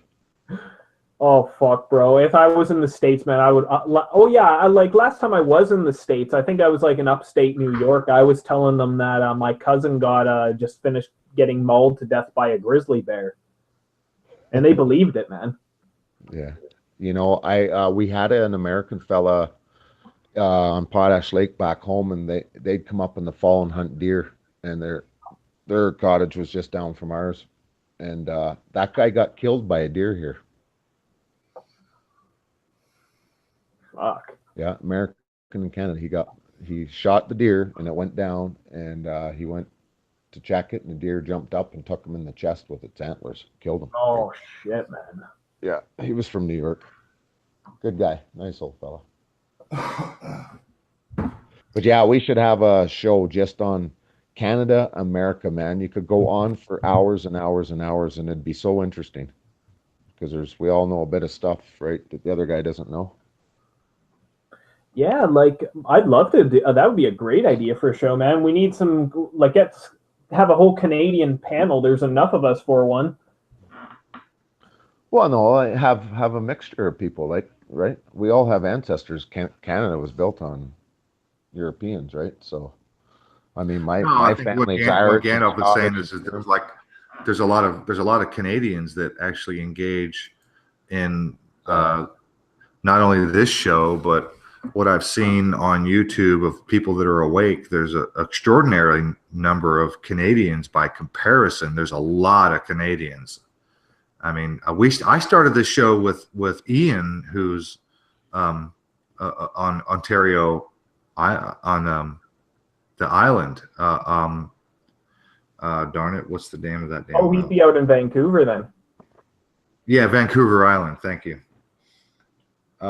So yeah, I mean, I started the show with Ian, a Canadian, and you and Blue Blood, and one of our best friends, Mark from Global Agenda, is Canadian, and I mean, there's just dozens of fucking Canadians that I've interacted with, probably more Canadians than anyone else, and I've made note of that on other shows of how many Canadians that interact with at least what we're doing here. And from what I've noticed, there's a shitload of Canadians. You guys are awake, man. You guys are doing pretty good. Oh yeah. There's not many of us here that are awake, but a lot of us are. And I find it so interesting that, and I just have to repeat myself, that so many people, not just Canadians, but so many people are so very in tune with what's happening in America. And yet at the same time, America is so bloody ignorant of what's happening outside of America. Not it's just astounding. America. A lot of awake people I know in Canada, they know what's going on in all the world. You know, So it's funny. You look back at Saturday Night Live back in the day. That was mostly Canadians. that's right. It was. That's right. Dan Aykroyd, Martin Short. Martin Short was Canadian. Yeah, all guys. Chris Farley got his start with them guys. Was Jim Carrey ever on that? No, he started out with that show In Living Color. And that In was Living the Color. That's right. That's right. Okay, you guys, listen, we're after 10 o'clock. We're about our 3-hour mark, and I really appreciate you guys hanging out with me. I seriously appreciate it. I was flying blind, flying solo for a little while, and I appreciate the support. Yeah, man, I felt bad about that, bro. No, don't even feel bad for a second. I told you, how many times did I tell you on Skype? 4 or 5 you times. were adamant about it. Go take care of the fucking dog, dude. Yeah, take care of that dog.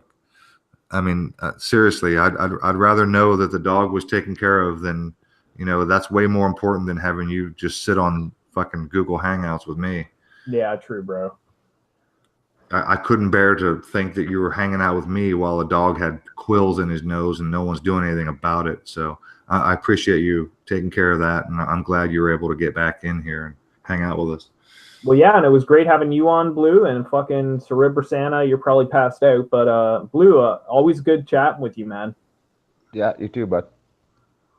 As Anytime. always, Broadsword, Adelaide, Karen McCardle, Big P99, David Lang, all the people who came and stopped by. We got a couple of new people.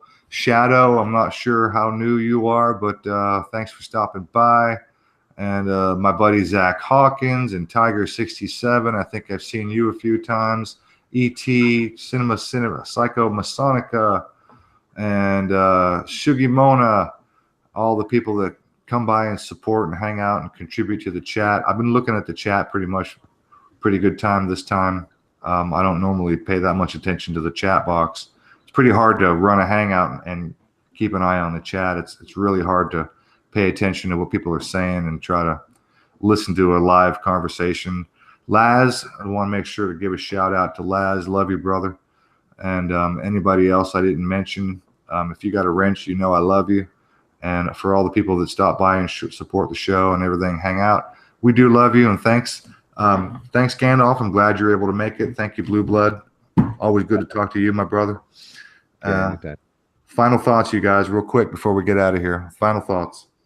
Go ahead, Gandalf. Oh, I was just going to say castration for first offense. First offense.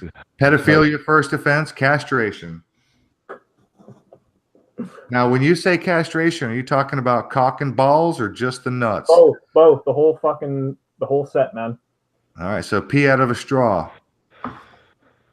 Pee like a little girly man. No, they'd be leaving them with a vagina. You realize that, eh? Well, now we're dealing with a double-edged sword, man. We're gonna make you pee like a little girly man. It is time that you either choose the pedophilia or the transsexual. Or the medication. We have been stockpiling the medication since 2006 for this exact situation. Das Deutschland Medical Institute has been prepared for a long time. Oh my God, Gandalf! You should start a channel just with that German accent. I know, that'd be hilarious. Do satire, just total satire. Hey, Blue. Yeah. Blue. You know what you need to do? No. You need to do more Kissinger videos. You haven't done a Kissinger video in a long time. No, I took them down along with the rest of my other stuff that I didn't want to have my channel killed for. Oh, dude, you need to do some that shit's funny. Well, I got probably half a dozen more recordings that I didn't release that I'll just throw them on the start of a song or something like I did on a couple other songs. You need to do some more Kissinger. That's comedy gold right there, bro. Yeah, I just need the comedy to go with it. Do the voice and just coming up with the thought. I've had some pretty sick ones, actually. I don't know if I should release those or not. Yeah, I'll put something together. Seeing as how you requested it. Oh, yep, I am requesting it. David Lang said, final thoughts. If America can't get over the illusion of the two-party system, we are doomed. Hey, me and Gandalf, me doing Kissinger, Gandalf doing the gay German fella as a satire of you know what grinds my gears. All right, you guys need to collab on that. Oh, fuck. You just picture it. All right, final thoughts, Blue Blood. That was good. I don't really care for that subject much, but you know, it's good that some people are on it anyway. It's not really my thing to talk about. All right, well, you guys know my final thoughts. Pick up your fucking trash. You bet. I say it every week. Pick up your fucking trash. You know how many times I'm out walking the fucking nature trail when I go RVing or I take the dogs at the park? You know how many, or the beach for that matter. You know how many times I come home with a bag full of fucking trash? Oh, dude, man, I pick up garbage out of my own yard every day. There are beer bottles all up and down my street because my neighborhood is like a cut through, and people who are drinking, they throw their beer bottles and their alcohol bottles out the window on the sidewalk. So when I walk my dogs in my neighborhood, I'm always picking up fucking beer cans and beer bottles and alcohol bottles, because before they get on the main highway, people will try to, get rid of their shit. It's pathetic, man. People have no fucking respect. Here I pick up a lot of McDonald's, Wendy's, 7-Eleven, Tim Hortons. Garbage is everywhere. Man, I went RVing a couple of weeks ago with Nancy, and we went to a place called Cloud Canyon. It's up in the mountains of North Georgia, and it was a pretty amazing campground. The canyon was amazing. They had this amazing trails and walkways that went down and explore the waterfalls and shit. And I was just astounded at how much fucking trash that I picked up on the way back. I couldn't fucking believe it. You guys, I mean, I could. Everywhere I go out in the middle, could be out in the middle of the fucking boondocks, and there's fucking trash, and I'm so sick of it. Have some fucking respect, people. Have some fucking respect. And I know that you guys listening, you guys do, but that's my final thought. Pick up your fucking trash. Stop buying so much crap. And stop buying into the left-right paradigm. You guys know this. Everyone listening, you guys know this. I'm preaching to the choir. Thanks, guys. We're out of here. Gandalf, Blue Blood, and everybody, thank you. Love you. Peace, everyone. Thanks. All right. Closing it down, you guys. As soon as my tab opens up, I'm closing it down. Here we go. We're out of here. And I got no outro. So thanks, you guys. And we will see you next week. See you. Bye-bye.